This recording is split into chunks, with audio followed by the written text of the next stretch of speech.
चलिए हम लोग solid mechanics previous year question 2022 करने वाले हैं। और इसके जो इसमें है जो shear force diagram bending moment diagram नहीं पूछा गया, इसका मतलब ये नहीं है कि किसी भी साल में नहीं पूछा जाएगा। ठीक है, आपके चैप्टर हैं shear force diagram bending moment diagram, उसको आपको पढ़ के जाने हैं। ठीक है, उससे क्वेश्चन आएंगे ही। 2022 में नहीं आए इसका मतलब ये नहीं कि 2023 में नहीं आएगा। उसके पहले वाले प्रीवियस ईयर क्वेश्चन देखिएगा तो वहाँ पे शियर फोर्स डायग्राम और बेंडिंग मोमेंट डायग्राम से पूछे गए हैं। ठीक है, आपके मिड सेम में भी shear force diagram bending moment diagram से पूछे गए होंगे और पहले भी पूछे जा चुके हैं। 2022 में नहीं पूछा इसका मतलब ये नहीं कि किसी भी साल ना पूछा जाए। ठीक है, चलिए तो वो आपके चैप्टर है उसको पढ़ के जाइएगा। दूसरी बात, आपको बोले थे कि हम प्रीवियस ईयर क्वेश्चन टोटल करवा देंगे बैक से, लेकिन रात में हमको कहीं नाइट में कहीं जाना पड़ गया अर्जेंटली। ठीक है, उसके वजह से सिर्फ हम 2022 का सोल्यूशन कर पाए और अभी टाइम बचता है तो उसके बाद हम इंपॉर्टेंट क्वेश्चन दे देंगे फ्लूइड मैकेनिक्स की तरह, जैसे प्रीवियस ईयर क्वेश्चन का 2014, 15, 16, 17, 18, 19 से जो इंपॉर्टेंट क्वेश्चन है निकाल कर दे देंगे, जैसे फ्लूइड मैकेनिक्स में दे दिए थे। ठीक है, उसी तरह से 2022 का कंप्लीट करवा देते हैं। ठीक है, तो चलिए आइए इसका सॉल्यूशन करते हैं हम लोग। ठीक है, और ज़्यादा टाइम बचा है नहीं, अच्छे से प्रैक्टिस कर लीजिएगा। एक बार टोटल प्रैक्टिस क्वेश्चन भी कर लीजिएगा, उससे आपकी कॉन्फिडेंस इंक्रीज होंगे, उससे आपको क्वेश्चन समझ में आएंगे। फ्लूइड मैकेनिक्स थोड़ा सा एक सेकंड सुन लीजिएगा। फ्लूइड मैकेनिक्स में हुआ क्या कि क्वेश्चन तो सारा करवा दिए, यहाँ भी लोग बना लिए। ठीक है, वहाँ गए तो उनको क्वेश्चन ही नहीं समझ में आया। डिस्चार्ज वाला दिया हुआ था ना, ये वाला क्वेश्चन आया हुआ था डिस्चार्ज वाला, लेकिन उनको समझ में नहीं आया। कितना आसान क्वेश्चन था कि यहाँ पे A1 V1, यहाँ पे क्या A2 V2, ये क्या हो गया A3 V3, यही एगो का वेलोसिटी और डिस्चार्ज पूछा था। ठीक है, तो ये सब क्वेश्चन कितना आसान था, लेकिन फिर भी आप लोग वहाँ पे समझने में दिक्कत कर दिए। ठीक है, तो इसीलिए बोलते हैं कि जितना अच्छा प्रैक्टिस रहेगा उतना अच्छा पेपर जाएगा। क्वेश्चन 4 क्वेश्चन दम डायरेक्ट प्रीवियस ईयर क्वेश्चन और वीडियो में जो करवाए उससे क्वेश्चन था। अगर 4 को कर लेता फुल नंबर आ जाता, लेकिन आप लोग करते प्रैक्टिस था ना। ठीक है, चलिए कोई बात नहीं, यहाँ पे अच्छे से प्रैक्टिस कर लीजिएगा। आइए सॉलिड मैकेनिक्स को हम लोग स्टार्ट करते हैं। चलिए पहला क्वेश्चन है यहाँ पे वन लाइनर है। ऑब्जेक्टिव जो दिया हुआ है इसका मस्त है, 2022 वाला दम वन लाइनर है। ठीक है, पढ़ते जाइए, आंसर करते जाइए। डिफिनीशन बेस्ड है क्वेश्चन, कोई कंसेप्ट नहीं, वन लाइनर क्वेश्चन है। The maximum stress produced in bar of tapering section is, तो टैपरिंग सेक्शन में मैक्सिमम स्ट्रेस कहाँ पे होता है, तो स्मॉलर इंड पे होता है। ठीक है, तो ऑप्शन हो गया स्मॉलर इंड में। और द एनर्जी, अच्छा इसका आप पढ़े होंगे तो डेल एल टैपरिंग बार का क्या होता था, याद है 4PL अपॉन पाई ई D1 इंटू क्या था D2 था। ठीक है, तो ये आपका ये तो देखते जाइएगा, अगर कुछ अवसर रहेगा तो बताते भी चल जाएंगे। The energy store in body W1, यानी जो भी वेट है, strain within the elastic limit in known as, क्या उसको क्या बोलते थे, रेजिलियंस बोलते थे। अगर मॉड्यूल नंबर 1 देखे होंगे तो वही ये सब डिस्कस किया गया है। ठीक है, बहुत ही वन लाइनर क्वेश्चन, बहुत मस्त ऑब्जेक्टिव दिया था इसका। Strain energy, the energy store in body when strain within the elastic limit. ठीक है, चलिए तो सी नंबर हो गया। डी नंबर में आते हैं। डी नंबर में पूछ रहा है क्वेश्चन, एक सेकेंड, डी नंबर में क्वेश्चन पूछ रहा है कि vertical column has 2 moment of inertia. इसका कितना है, पेन नहीं चल रहा है, एक सेकेंड रुक जाइए। इसका कितना है,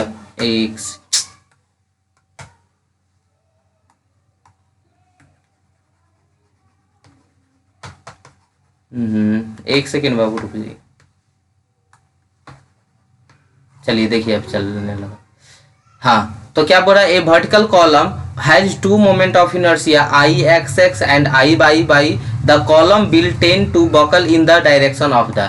एक वर्टिकल कॉलम है जिसका 2 मोमेंट ऑफ इनर्शिया है, एक तो एक्स एक्सिस के अबाउट है, एक वाई एक्सिस के अबाउट है, तो बकल किसके तरफ करेगा, तो जिसका मिनिमम मोमेंट ऑफ इनर्शिया होगा IXX और I यानी एक्स एक्सिस में moment of inertia, y direction में मोमेंट ऑफ इनर्शिया, जो दोनों में जो मिनिमम होगा उसके तरफ क्या करेगा, बकल करेगा। ठीक है, तो यानी मिनिमम मोमेंट ऑफ इनर्शिया की तरफ बकल करता है, तो आंसर इसका क्या हो जाएगा, मिनिमम मोमेंट ऑफ इनर्शिया। ठीक है, नेक्स्ट आते हैं, the neutral axis the cross section of a beam in that axis at which the bending stress is 0। ठीक है, चलिए एफ नंबर में आता है, Euler's formula holds good. Euler's formula किसके लिए अप्लाई होता है, तो लॉन्ग कॉलम के लिए होता है, लेकिन यहाँ से 2 क्वेश्चन बन जाएगा। यूलर्स के जगह अगर रेनकाइंस पूछ दिया जाता तो रेनकाइंस, अगर रेनकाइंस फॉर्मूला पूछ दिया जाता तो ये both for short and long column हो जाता। ठीक है, both for short and long column. अगर यूलर्स फॉर्मूला है तो ओनली फॉर लॉन्ग कॉलम, अगर रेनकाइंस फॉर्मूला लिख देता तो both for short and long column. तो अगर इस क्वेश्चन के हिसाब से देखें तो आपका यूलर्स फॉर्मूला यानी लॉन्ग कॉलम के लिए होगा, रेनकाइंस रहता तो शॉर्ट एंड लॉन्ग दोनों के लिए होगा। ठीक है, चलिए नेक्स्ट आते हैं। The object of caulking in a riveted joint to make the joint. आपको बताए थे फर्स्ट सेमेस्टर में ही पढ़े थे जॉइंट के बारे में, तो हाँ रिवेट जॉइंट में हम लोग बोलते थे ना कि बाल्टी बनाते हैं या टैंक बनाते हैं जिसमें पानी वगैरह ले जाना होता है तो लीकेज प्रूफ के लिए। ठीक है, आते हैं जी के बाद आते हैं एच नंबर में। टॉर्सन फॉर्मूला में जे बटा आर किसको डिनोट का मतलब जे बटा आर को क्या बोलते हैं, तो पोलर मॉडुलस बोलते हैं। इसका अगर चैप्टर पढ़े होंगे तो ठीक है, नहीं तो प्रीवियस ईयर क्वेश्चन में भी इसको प्रूफ करने के लिए दिया गया है, तो उसको भी करेंगे हम लोग। Strain rosettes are used to, strain rosette किसको लिए यूज करते हैं, तो मेजर लीनियर स्ट्रेन के लिए। ठीक है, लीनियर स्ट्रेन के मेजरमेंट के लिए हम लोग स्ट्रेन रोस्टर का यूज करते हैं। If the depth kept constant for a beam uniform strength, then its bits vary in proportional to m के बराबर। ठीक है, m vary the m bending moment। अब आइए अपना क्वेश्चन, वो सब तो ऑब्जेक्टिव था, चलिए वन लाइनर ऑब्जेक्टिव ऐसा दे दे तो एग्जाम में पूरा का पूरा बन जाता है। चलिए क्वेश्चन नंबर 2 पे आते हैं। Two cylindrical rod one steel, जिसका यंग्स मॉडुलस ऑफ स्टील दिया हुआ है 200 GPa। जीपीए इसको अगर हम कन्वर्ट करते हैं न्यूटन पर mm स्क्वायर में तो 200 गुने 10 के पावर कितना हो जाता है, 9 हो जाता है। आइए क्वेश्चन देखिए, फर्स्ट डे मॉड्यूल से है, जो आप प्रैक्टिस सेशन कर रहे होंगे तो वहां से आपको अगर प्रैक्टिस सेशन देखे होंगे तो ये क्वेश्चन बहुत आसान लगने वाला है। And other of the brass, जो ब्रास का जो यंग्स मॉडुलस ऑफ इलास्टिसिटी वो भी 200 GPa दिया हुआ है। ठीक है, joint together at point C shown in figure. Figure में देखते हैं उसके बाद समझते हैं। फिगर देखिए, सबसे पहले यहाँ पे दो आपका रड दिया हुआ है, एक स्टील का है और दूसरा किसका है, ये ब्रास का है। ठीक है, ये स्टील है, ये क्या है, ब्रास है, और ये दोनों तरफ से इसको क्या कर दिया गया, फिक्स कर दिया गया है। तो ऐसा क्वेश्चन आपको करवाए होंगे। ठीक है, नहीं भी करवाए हैं तो देखिएगा, समझिएगा ध्यान से। ठीक है, चलिए अब आइए, पहले क्वेश्चन तो इतना देख लिया, उसके बाद क्या पूछ रहा है उसके बारे में जान लेते हैं। Restrain by rigid support A and E, determine reaction at support A and E, stress in both rod और displacement at C। पहले तो रिएक्शन, इसमें रिएक्शन जैसे देखिए जहां पे सपोर्ट रहेगा, जहां पे सपोर्ट रहेगा वहां तो रिएक्शन आएगा ही। ठीक है, इतना तो पता ही होगा कि रिएक्शन आएगा, तो उसी रिएक्शन की बात किया है। ठीक है, उसी रिएक्शन की बात किया है, यानी यहाँ पे एक फोर्स लगा देते हैं आर, यही रिएक्शन देगा इधर से, और इधर रिएक्शन क्या देगा, सॉरी ए है, ए पॉइंट ए रहेगा तो ए हो गया, ए पॉइंट क्या है, ई है, तो आर ई हो गया। तो इसका हम फ्री बॉडी डायग्राम यानी इसको हटा के बनाते तो कैसा बनेगा, यहाँ पे देखिए एक रड है जो किसका है, स्टील का। पहले क्वेश्चन समझ लीजिएगा ध्यान से, क्योंकि आप लोग पढ़ लेते हैं, बना लेते हैं क्वेश्चन, वहां जाके आप क्वेश्चन ही नहीं समझ पाते हैं। ये कैसा मतलब कि आप पढ़ाई पढ़ते हैं आप लोग, इसका मतलब आपको प्रैक्टिस का दिक्कत होता है, आप प्रैक्टिस नहीं कर पाते। घर पे पढ़ने के बाद उसको रख देते होंगे कॉपी, 2 बार 3 बार प्रैक्टिस करनी चाहिए। ठीक है, अरे एग्जामों के टाइम में पढ़ते तो उसमें भी तो कम से कम अच्छा से पढ़िए। 2 सिलेंड्रिकल रड है, पहले क्वेश्चन अच्छे से ऐसे पढ़िएगा line by line. 2 cylindrical rod है, ठीक, तो 2 गो सिलेंडर का रड है, वो एक स्टील का एक ब्रास का, इतना पता चल गया। ठीक है, अब वो जो यंग्स मॉडुलस ऑफ इलास्टिसिटी, ये सब तो गिवन डाटा लिख ही लीजिएगा। ज्वाइंट है, ठीक है, दोनों ज्वाइंट है एट पॉइंट सी, सी पर क्या है, दोनों ज्वाइंट है। तो यहाँ पे देखिएगा इसका नाम दे देते सी। ठीक है, ये हो गया सी, सी पर ज्वाइन है कौन, स्टील और ब्रास। ए पॉइंट का नाम ए दे देते हैं, और ए पॉइंट के देखिए लोड यहाँ पे लगाया हुआ है, यहाँ पे एक लोड लगा हुआ है, उसका नाम दे देते हैं बी। ठीक है, इसका नाम दे देते हैं बी। एक यहाँ पे ए बी सी हो गया, डी पे भी एक लोड लग रहा है 40 न्यूटन का, तो यहाँ पे एक डी नाम दे देते हैं, यहाँ पे क्या हो गया, ई पॉइंट हो गया। ठीक है, इतना समझ में आ गया। अगर डिफॉर्मेशन निकालने के लिए पीछे पढ़े होंगे PL/AE, उसी फॉर्मूला से बनेगा। ठीक है, आप बोल रहे हैं कि दोनों तरफ से फिक्स्ड किया हुआ है, तो फिक्स्ड किया हुआ है तो बाबू समझिएगा कि अगर हम लोड लगाएंगे तो ई थोड़ा सा अगर मान लीजिए आगे बढ़ेगा तो एगो क्या होगा, पीछे घटेगा।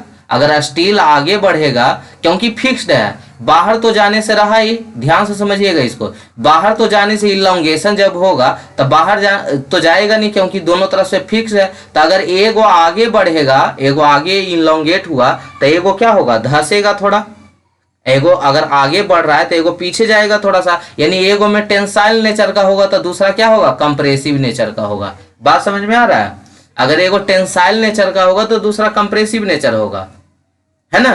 इतना ही दूर हमको जगह है, इतना ही दूर जगह है। एक रड है जो दो रड से मिलकर बना हुआ है, तो एगो को अगर हम बढ़ाएंगे, इसको हम बढ़ा दिए तो ये रड कितना हो गया, देखिए इतना ही दूर न रहा, तो एगो बढ़ेगा तो दूसरा घटेगा। यानी यहाँ पे जो इलोंगेशन होगा वो टोटल जोड़ के किसके बराबर होगा, 0 के बराबर होगा। अगर 5 mm इधर बढ़ा है तो दूसरा रड 5 mm घट गया होगा, क्योंकि बाहर तो निकलना नहीं है, दोनों तरफ से फिक्स सपोर्ट लगा हुआ है। तो दो टोटल इलोंगेशन किसके बराबर हुआ होगा, तो एगो अगर 5 mm बढ़ा होगा तो दूसरा में 5 mm क्या हो गया होगा, घट गया होगा। यानी वो उसका डिफॉर्मेशन कितना होगा, 0 होगा, उसका इलोंगेशन कितना होगा, 0।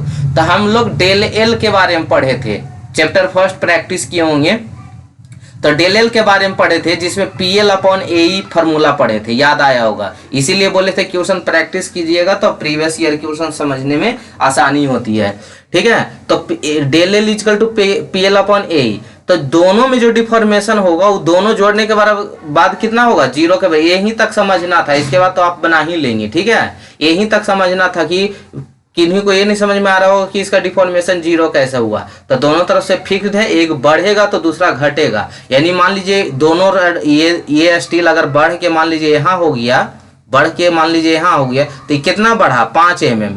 और जब ये स्टील वाला बढ़ा तो ब्रास वाला क्या हो गया, घट गया होगा। कितना, ये 5 mm जितना बढ़ा उतना ही ये पीछे चला गया होगा, यानी ये 5 mm से घट भी गया। तब यहाँ पे तो टोटल डिफॉर्मेशन क्या हो गया, अगर पूरा में हम देखें तो 0 के बराबर हो गया। तो चलिए अब गिवन डाटा लिख लेते हैं, उसके बाद क्वेश्चन दम हम स्टार्ट कर देते हैं। ये थोड़ा सा लंबा क्वेश्चन भी था। Young's modulus of steel, ST से स्टील हो गया, BR से ब्रास हो गया, 200 GPa 2 से GPa दिया हुआ है। लेंथ ऑफ AB, A से B का जो डिस्टेंस था, A से B का डिस्टेंस, क्योंकि हमको PL/AE L का जरूरत पड़ता है, तो A से B का जो लेंथ है 180 mm है, यानी 0.18 मीटर है। LBC यानी लेंथ BC का कितना है, 120 mm है, यानी 0.1 मीटर है। CD का कितना है, 100 mm है, यानी 0.1 मीटर है। D का 100 mm है, सबका लिख दिए यहाँ पे। DC का डायमीटर, D से डायमीटर है यहाँ पे, ठीक है। डायमीटर तो सेम है दोनों का, देखिए यहाँ पे 2 बार है, तो 2 बार में यहाँ पे हम लोग भले पॉइंट ABCDE किए हैं, 4 पॉइंट पे किए हैं, लेकिन बार कितना है, बार यहाँ पे 2 ही कनेक्ट है ना, तो डायमीटर तो दोनों का सेम ही होगा। इस फिगर में देखिए, ये डायमीटर जितना है उतना ही डायमीटर यहाँ भी है, बस रड चेंज है, उसका डायमीटर अलग अलग है। यानी स्टील का जो डायमीटर है, यानी A से C जो डायमीटर है वो कितना mm है, 40 mm है, यानी 0.4 मीटर है। और डायमीटर ब्रास का जो है, यानी जो पॉइंट हम C से E ले रहे हैं, उसका डायमीटर कितना है, 30 mm 0.30 है, क्योंकि डायमीटर एरिया निकालने के लिए जरूरत पड़ेगा, ठीक है। तो यानी जो टोटल इलोंगेशन होगा, AB में इलोंगेशन, BC में इलोंगेशन, CD में इलोंगेशन, DE में इलोंगेशन, वो टोटल कहां से कहां तक रड था, E से A से E तक था ना, ये A से E तक है, तो टोटल इलोंगेशन किसके बराबर होगा, 0 के बराबर होगा, 0 के बराबर होगा। तो बारी बारी से अब डेल एल AB निकालिए, कैसे निकलेगा, तो हम change in length in AB में कितना चेंज हुआ होगा लेंथ, तो हम कैसे लगाते थे, PL/AE। अगर यहाँ पे फिक्स सपोर्ट था यहाँ पे, तो यहाँ पे रिएक्शन जो लोड होगा क्या होगा, RA के बराबर होगा, RA के बराबर होगा। तो वही लोड ले लिए RA गुने लेंथ उसका कितना था, 180 mm था, जिसको मीटर में 0.180 लगाए थे। π/4 डायमीटर कितना था, 40, तो 0.4 का स्क्वायर इंटू E का वैल्यू कितना था, यंग्स मॉडुलस ऑफ स्टील और ब्रास, दोनों का तो सेम था, 200 × 10⁹। तो चेंज इन लेंथ कितना आ गया AB में, इतना RA आ गया, यहाँ पे A लगा दीजिए, RA आ गया, ठीक है।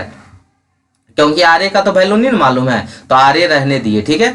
चलिए इलोंगेशन ही BC में आते हैं, BC में कितना होगा, तो वही PL/AE। लेकिन अगर फर्स्ट प्रैक्टिस क्वेश्चन किए होंगे तो आपको याद होगा कि यहाँ पे जो लोड रहता था, यहाँ पे जो हम अगर ऐसे पढ़ते थे, देखिए यहाँ पे करवा रहे हैं, थोड़ा सा देख लीजिएगा।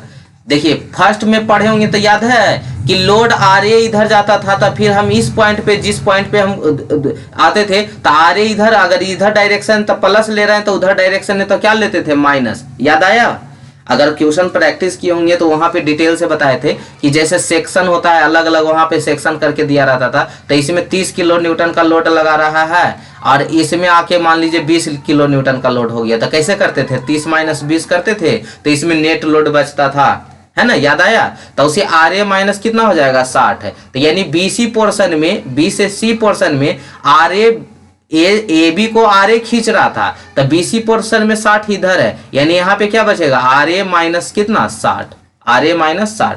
तो लोड का वैल्यू क्या हो जाएगा बीसी पोर्शन में, बीसी पोर्शन में लोड का वैल्यू क्या हो जाएगा आर ए माइनस 60 गुने 0.120 बटा पाई बाई 4, और डायमीटर तो सेम ही था वहां का, बीसी का भी 0.40 का होल स्क्वायर और ई का भी वैल्यू तो सेम ही था। तो यहाँ पे वैल्यू क्या आ जाएगा आर ए माइनस 60 गुने 10 के पावर 3 0. इसको कैलकुलेशन कीजिएगा, ये आ जाएगा आर ए माइनस लोड वाला का वैसे ही अभी रहने दीजिए, ठीक है। आर ए माइनस 60 गुने 10 के पावर 3 गुने 4.774 गुने 10 के पावर माइनस 10। अब आते हैं सीडी में, आते हैं तो सीडी में पीएल अपॉन ए लगाएंगे।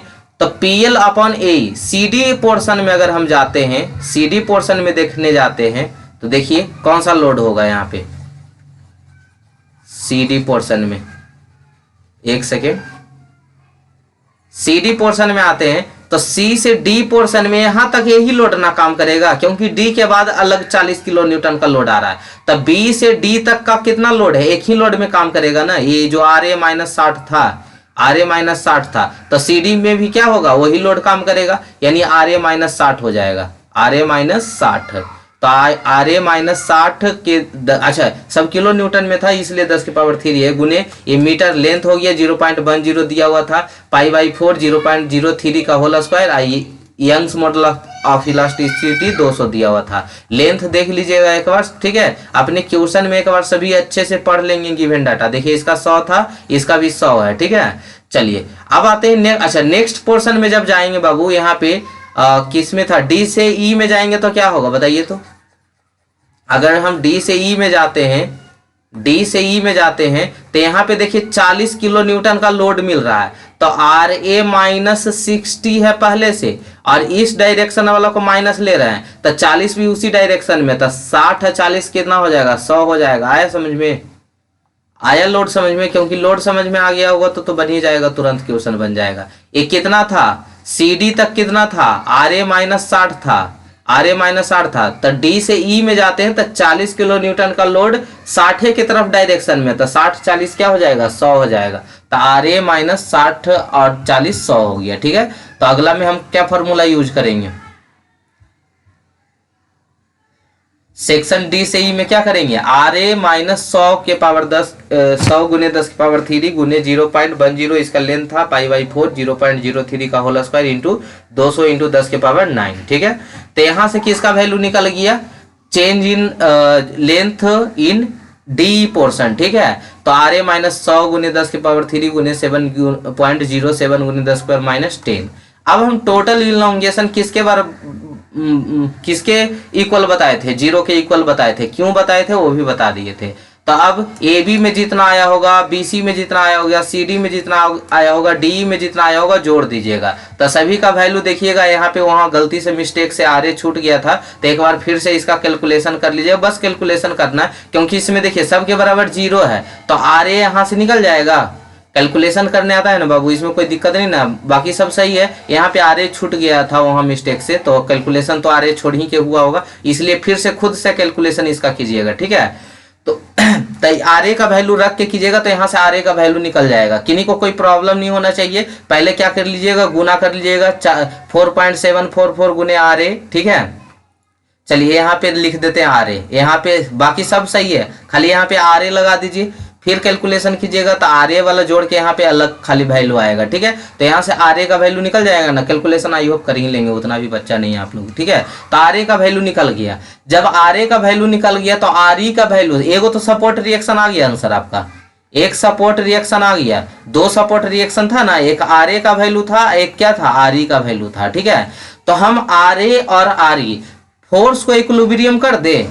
एक क्वेश्चन ऐसा करवाए होंगे कि फोर्स नहीं दिया रहा था, पी नहीं दिया हुआ था, तो उसका हम फोर्स कैसे निकाले थे, इक्विलिब्रियम लगा दिए थे, ठीक है। तो यहां भी इक्विलिब्रियम कर देते, देखिए कैसे, देखिए कैसे, अगर मान लीजिए आप किधर किसको किधर लेना चाहते हैं, कैसे भी बना सकते हैं, आपका मन, ठीक है। अगर हम आर ए को मान लीजिए ई साइड वाला को अगर हम निगेटिव लेना चाहते हैं, निगेटिव, तो 60 क्या हो जाएगा, पॉजिटिव हो जाएगा, 40 क्या हो जाएगा, पॉजिटिव हो जाएगा, और आर ई उधरे तरफ है तो आर ई हो जाएगा इजकल टू क्या, 0। यही तो कंडीशन हो गया कि एक तरफ का आप अपोजिट भी ले सकते हैं, इधर वाला को प्लस ले लीजिए, इधर वाला को माइनस, कोई दिक्कत नहीं होगा। इक्विलिब्रियम कंडीशन में कोई दिक्कत नहीं होता है, किधरों डायरेक्शन आंसर सेम ही आएगा सबका। तो माइनस आर ए, इधर डायरेक्शन वाला को हम इस डायरेक्शन वाला को माइनस ले रहे हैं, तो इस डायरेक्शन वाला को क्या लेंगे, प्लस। तो आर ए इधर जा रहा था, बाकी 60 भी अपोजिट ही जा रहा है, 40 भी अपोजिट ही जा रहा है, आर ई ही अपोजिट जा रहा है। तो आर ए का है आप वैल्यू पुट कर दीजिएगा तो आर ई का वैल्यू आ जाएगा, बस यही इक्विलिब्रियम कंडीशन लगा देंगे, ठीक है। तो आर ए का वैल्यू निकलने के बाद, आर ए के वैल्यू निकलने के बाद हम क्या करेंगे, यहाँ पे क्या करेंगे, आर ए का वैल्यू पुट कर दिए, कितना आ गया था, तो माइनस तो डायरेक्शन के कारण दिए थे, इसका वैल्यू 74.951 आया था, तो आर ई का वैल्यू कितना आ जाएगा, माइनस 25.094। अब समझ रहे हैं, माइनस आया तो माइनस किधर वाला को लिए थे, डायरेक्शन में दिखा रहे होंगे, वहां पे डायरेक्शन में दिखाए थे, 60 इधर था, 40 इधर था, ये 60 वाला था, ये 40 वाला था, ये आर ई था, और ये क्या था, आर ए था। लेकिन वैल्यू से आपको पता चल रहा है कि आर ई माइनस है, तो माइनस था ना, तो हम लोग जो ले रहे थे वो अजम्पशन हम लोग का क्या था, उल्टा था, तो इसलिए आप डायरेक्शन इसका आर ई का किधर हो जाएगा, इधर हो जाएगा, आर ई निगेटिव था, आर ए किस में आया था, पॉजिटिव में ना, तो आर ए का डायरेक्शन किधर हो जाएगा, आर ए का डायरेक्शन किधर हो जाएगा, अब इधर हो जाएगा, पहले इधर था, अब आर ए का डायरेक्शन इधर हो जाएगा। तो यहाँ आने के बाद आपको काटना नहीं है, आपको यहाँ पे लिखना है कि जो मैंने अजम्पशन यूज किया है उसका अपोजिट आया, यानी हम लोग का अजम्पशन जो लिए कि इधर निगेटिव होगा इधर पॉजिटिव होगा, वो क्या था, रॉन्ग था। तो ये नहीं कि काट के फिर से करने लगेगा, वहां पे खाली लिख देना होता है बस कि अजम्पशन जो हम लिए वो उल्टा है, इसलिए बस आपको सीधा कर देना। तो आर ए का वैल्यू किधर होगा, पॉजिटिव इधर वाला ले रहे थे ना, तो आर ए का वैल्यू, आर ई का वैल्यू क्या होगा, इधर होगा, बस यही आपका आंसर हो गया, सपोर्ट रिएक्शन। उसके बाद स्ट्रेस पूछा है, तो स्ट्रेस के लिए हम लोग क्या जानते हैं, लोड अपॉन एरिया, लोड पता है आपको, एरिया पता है, ठीक है। एसी डायरेक्शन में लोड कितना था, तो एसी डायरेक्शन में, सॉरी हाँ, ये सेक्शन बना लीजिए, सेक्शन बना लीजिए, और इसमें लोड कितना था, यहाँ आर ए था ना, आर ए, यहाँ पे क्या था आपका लोड 60 किलो न्यूटन का था ना, तो इस सेक्शन में कितना टोटल लोड आएगा, तो आर ए दोनों तो पॉजिटिव है ना, तो 60 होगा, यही दो टोटल फोर्स धरिएगा, ठीक है, आर ए प्लस 60 गुने 10 की पावर 3। बात समझ में आया, इसका भी कैलकुलेशन खुद से कर लीजिएगा, इसका भी कैलकुलेशन खुद से कर लीजिएगा, ठीक है, क्योंकि यहाँ पे टोटल लोड की बात करेगा, ठीक है, टोटल लोड की बात कर रहा है, मतलब इस डायरेक्शन में कितना लोड, कितना स्ट्रेस आएगा, तो ये इधर से जो लग रहा होगा, कितना लग रहा है, आर ए लग रहा है इस पर, और ये कितना इस पे था, ये लोड इस पे कितना था, 60 किलो न्यूटन का था, तो लोड टोटल कितना हो जाएगा, आर ए प्लस 60 हो जाएगा, इनटू, और ये तो लोड अपॉन एरिया होता है, एरिया का वैल्यू तो π/4 और 0.04, तो इसका कैलकुलेशन कर लीजिएगा, चलिए कर लीजिएगा, ठीक है। उसी तरह से सी में कितना होगा, तो सी पोर्शन में क्या देख रहे थे, सी पोर्शन में एगो इधर से क्या लगा रहा था, आर ई का वैल्यू ना, तो आर ई का वैल्यू मालूम है, इधर से क्या लगा रहा था, 40 किलो न्यूटन, तो क्या हो जाएगा, 40 minus R E, 40 minus R E, R E का वैल्यू पुट कर दीजिएगा, 40 माइनस उतना ही उसमें स्ट्रेस आएगा, ठीक है, कर लीजिएगा सॉल्यूशन। हम सिर्फ खाली 40 रख दिए, ध्यान में नहीं रहा होगा इस लोड को कंसीडर करना, तो आर ई का भी कंसीडर करना है आपको लोड, इस पे कितना लगा रहा है, आर ई इधर से लग रहा था, डायरेक्शन देख लिए थे, निगेटिव आया था, तो इसलिए डायरेक्शन इधर से लगा रहा था, और 40 वाला इधर से था, तो 40 माइनस आर ई होगा, समझ पाए, चलिए ठीक है। अब आते हैं डिस्प्लेसमेंट एट सी, सी पे कितना डिस्प्लेसमेंट रहा होगा, सी पे कितना डिस्प्लेसमेंट रहा होगा, तो सी पर कितना डिस्प्लेसमेंट होगा, ये दोनों तरफ से निकाल सकते हैं, या तो 30 mm वाले रड तरफ से भी निकाल सकते थे, और 40 mm रड तरफ वाला से भी निकाल सकते हैं, तो 40 के तरफ से निकालते थे, इसमें कौन कौन सा पोर्शन था, A B C D E portion था, तो A B portion plus B C portion, हमको सी ए तक न निकालना है, तो यानी यही रड को खाली लेते हैं, इधर से लिए तो इस रड को लेते हैं, अपोजिट दोनों में सेम आंसर आएगा, बस एगो निगेटिव पॉजिटिव आएगा, क्योंकि हम बता रहे थे ना उस टाइम कि जितना इधर से बढ़ेगा उतना ही घटेगा, तो एगो वैल्यू पॉजिटिव आएगा, एगो वैल्यू निगेटिव आएगा, लेकिन आंसर दोनों सेम ही आएगा। तो कोई भी सेक्शन में लेके चलिए, तो हम किस में ले लिए हैं, ए बी सी डी में लेके चल दिए, तो A B plus B C. अब उसका लोड लगाइए, इसमें लोड कितना था, तो इसमें लोड कितना था, आर ए यहाँ था ना, तो आर ए का वैल्यू जो आया हुआ था पुट कर दीजिएगा, लेंथ पुट कर दीजिएगा बटा एरिया पुट कर दीजिएगा। और बीसी पोर्शन में कितना था, तो इधर कितना था, आर ए का वैल्यू प्लस 60 है, तो आर ए का वैल्यू 74 लगभग कुछ था, 74.95 और प्लस 60, तो दोनों जोड़ के कितना हो गया 134। ठीक है, तो बीसी पोर्शन में कितना होगा, तो 134। तो ये टोटल इलोंगेशन निकालिएगा, तो इसको कैलकुलेशन कीजिएगा, तो आएगा 0.118 mm। ये पॉजिटिव आया, मतलब स्टील वाला बढ़ा होगा, स्टील वाला बढ़ा होगा। ये यहाँ पे रहा होगा, ये किसका, ये होगा ब्रास वाला, जो इतना दूर क्या हो गया, घट गया, स्टील इतना दूर बढ़ गया, यानी पॉजिटिव 0.118 mm बढ़ा होगा क्या, स्टील, और ब्रास क्या हुआ, घटा होगा, कितना 0.118 mm। उतना ही देखिएगा, निकाल के आप उल्टा भी निकाल सकते हैं। ठीक है, इसको आप जैसे हम लोग ए बी बी सी में ना चले, तो आपको किस में चलना है, सी डी प्लस डी में चलना है। प्रैक्टिस कर लीजिएगा इसका, ठीक है, देखिएगा कितना आ रहा है। ठीक है, अच्छा कोई बोल रहे थे कि भेजते हैं, होमवर्क देते हैं भेजते हैं तो आप चेक नहीं करते। ऐसा नहीं कि हम चेक करते नहीं है, चेक करते हैं, बस खाली रिप्लाई नहीं देते। अब रिप्लाई कौन सी दें, देख लेते, सही है गलत है तो सही है उसको, हाँ गलत वाला को रिप्लाई भले देना चाहिए कि हाँ आपका गलत है, फिर से बना लीजिए। ठीक है, लेकिन उतना टाइम भी नहीं मिलता, आप लोग समझ सकते हैं। ठीक है, चलिए, तो इसको कैलकुलेशन आप अपोजिट तरफ से करके इसको चेक कीजिएगा कि नेगेटिव आता है कि नहीं आता है। एक बार फिर से इसको समझा देते हैं, फिर दूसरा क्वेश्चन पे चलते हैं। ठीक है, और पहला क्वेश्चन बहुत लंबा खिंचा गया क्योंकि इसमें समझाना भी बहुत था। ठीक है, देखिए यहाँ पे ये हो गया आपका, दूसरा रड हो गया, ये ए बी सी डी। हम अभी किससे चले हैं, A B plus B C, यानी इसमें चले हैं। आपको किस में चलना है, आपको किस में चलना है, ए सी डी ई, तो आपको सी डी ई में चलना है। ठीक है, सी डी में, तो उसका लोड लेके चलिएगा, करके देखिएगा निगेटिव आता है कि नहीं आता है। ठीक है, चलिए, तो इस क्वेश्चन में एक जगह थोड़ा सा मिस्टेक हुआ था, उसको कैलकुलेट कर लीजिएगा। ठीक है, यहाँ पे आर 60 नहीं होगा, यहाँ पे आर ए प्लस 60 होगा। ठीक है, यहाँ पे क्या होगा, आर ए प्लस 60 होगा। आर ए का जितना वैल्यू था 74.95 प्लस 60 जोड़ के काम कीजिएगा। ठीक है, क्लियर। चलिए, 134 आया था ना, यही वाला लोड कितना हो जाएगा, ये वाला लोड के बराबर हो जाएगा 134, वहां पे रख दीजिएगा 134.95 बटा एरिया। ठीक है, चलिए आवात है क्वेश्चन नंबर 2 का बी में।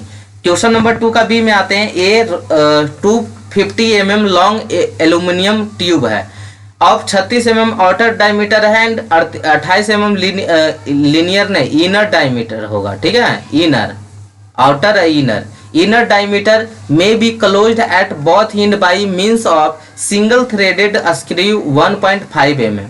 Pitch on cover a solid brass rod or of 25 mm diameter is placed inside the tube with the one cover screwed on tight, while the second cover is not placed. The rod is slightly longer than tube and thus cover must be forced again rod by rotating it 1/4 of turn to close it. Determine stresses and deformation in the tube and the rod shown in figure. देखिए, भले आप लोग को इतना बड़ा question देख के previous year में डर गए होंगे, लेकिन बहुत ही छोटा सा इसका एक्सप्लेनेशन है और बहुत ही सिंपल है। कैसे, जो देखिए हम बताते हैं। पहले तो फिगर समझ जाइएगा, क्वेश्चन समझ जाइएगा। पहले फिगर समझ जाइए, क्वेश्चन समझ जाइएगा। ये आपको देखने में फिगर समझ में नहीं आ रहा होगा, ऐसे समझिए, एक ट्यूब है। ठीक है, ये गड्ढा टाइप का ट्यूब है, ये ट्यूब है ऐसे। ठीक है, ये ट्यूब है इस तरह से। ट्यूब का मतलब समझ रहे हैं, इसमें कुछ डाल सकते हैं, जैसे हम पेन में रिफिल डालते हैं ना, पेन में रिफिल, उसी तरह से है ना। यहाँ पे पीच लगा हुआ है, यहाँ पे पीच लगा हुआ है, यहाँ भी पीच लगा हुआ है, यहाँ भी पीच लगा हुआ, ऊपर से वो कवर लगा दिया गया।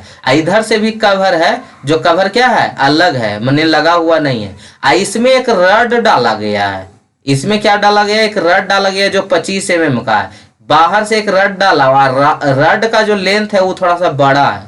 ठीक है, एक रड डाला गया इसमें। ये क्वेश्चन है, समझ में आया।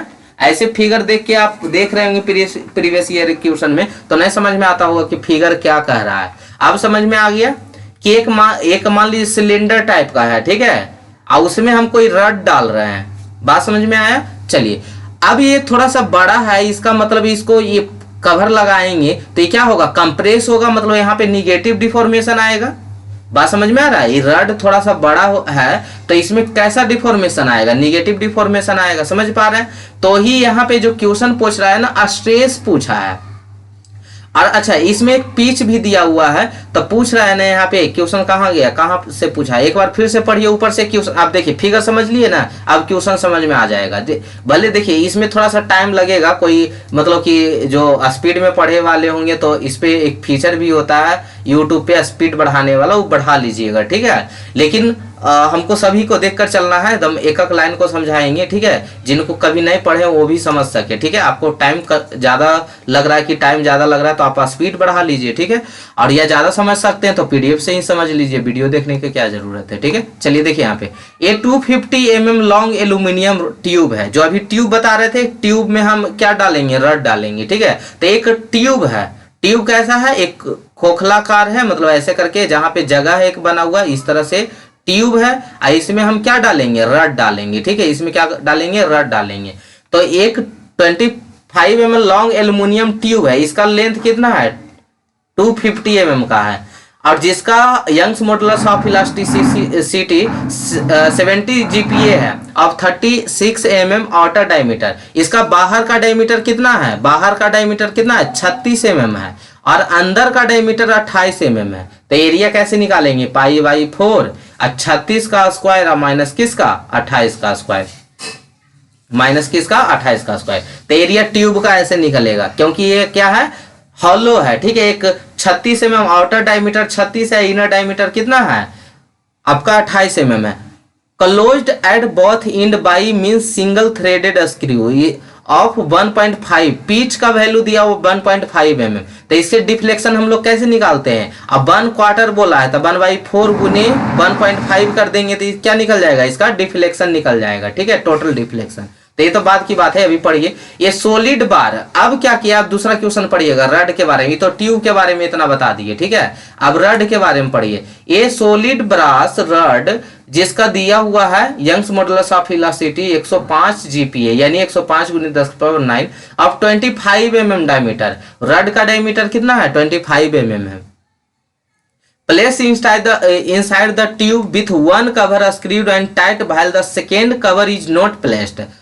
एक तरफ जो कवर है वो लगाया हुआ है, जैसा कि आपको फिगर में ही बता दिए थे कि एक कवर क्या है, टाइट किया हुआ है, दूसरा कवर लगाया हुआ नहीं है। तो जब इसको हम स्क्रू करेंगे तो जो पिच है तो कितना बार, कितना कसने को बोला है, पूरा रोटेट नहीं बोला है, एक बार मतलब 1/4 भाग खाली रोटेट किया है। तो यहाँ पढ़िएगा with one cover screw and tight while the second cover is not place the rod is slightly longer.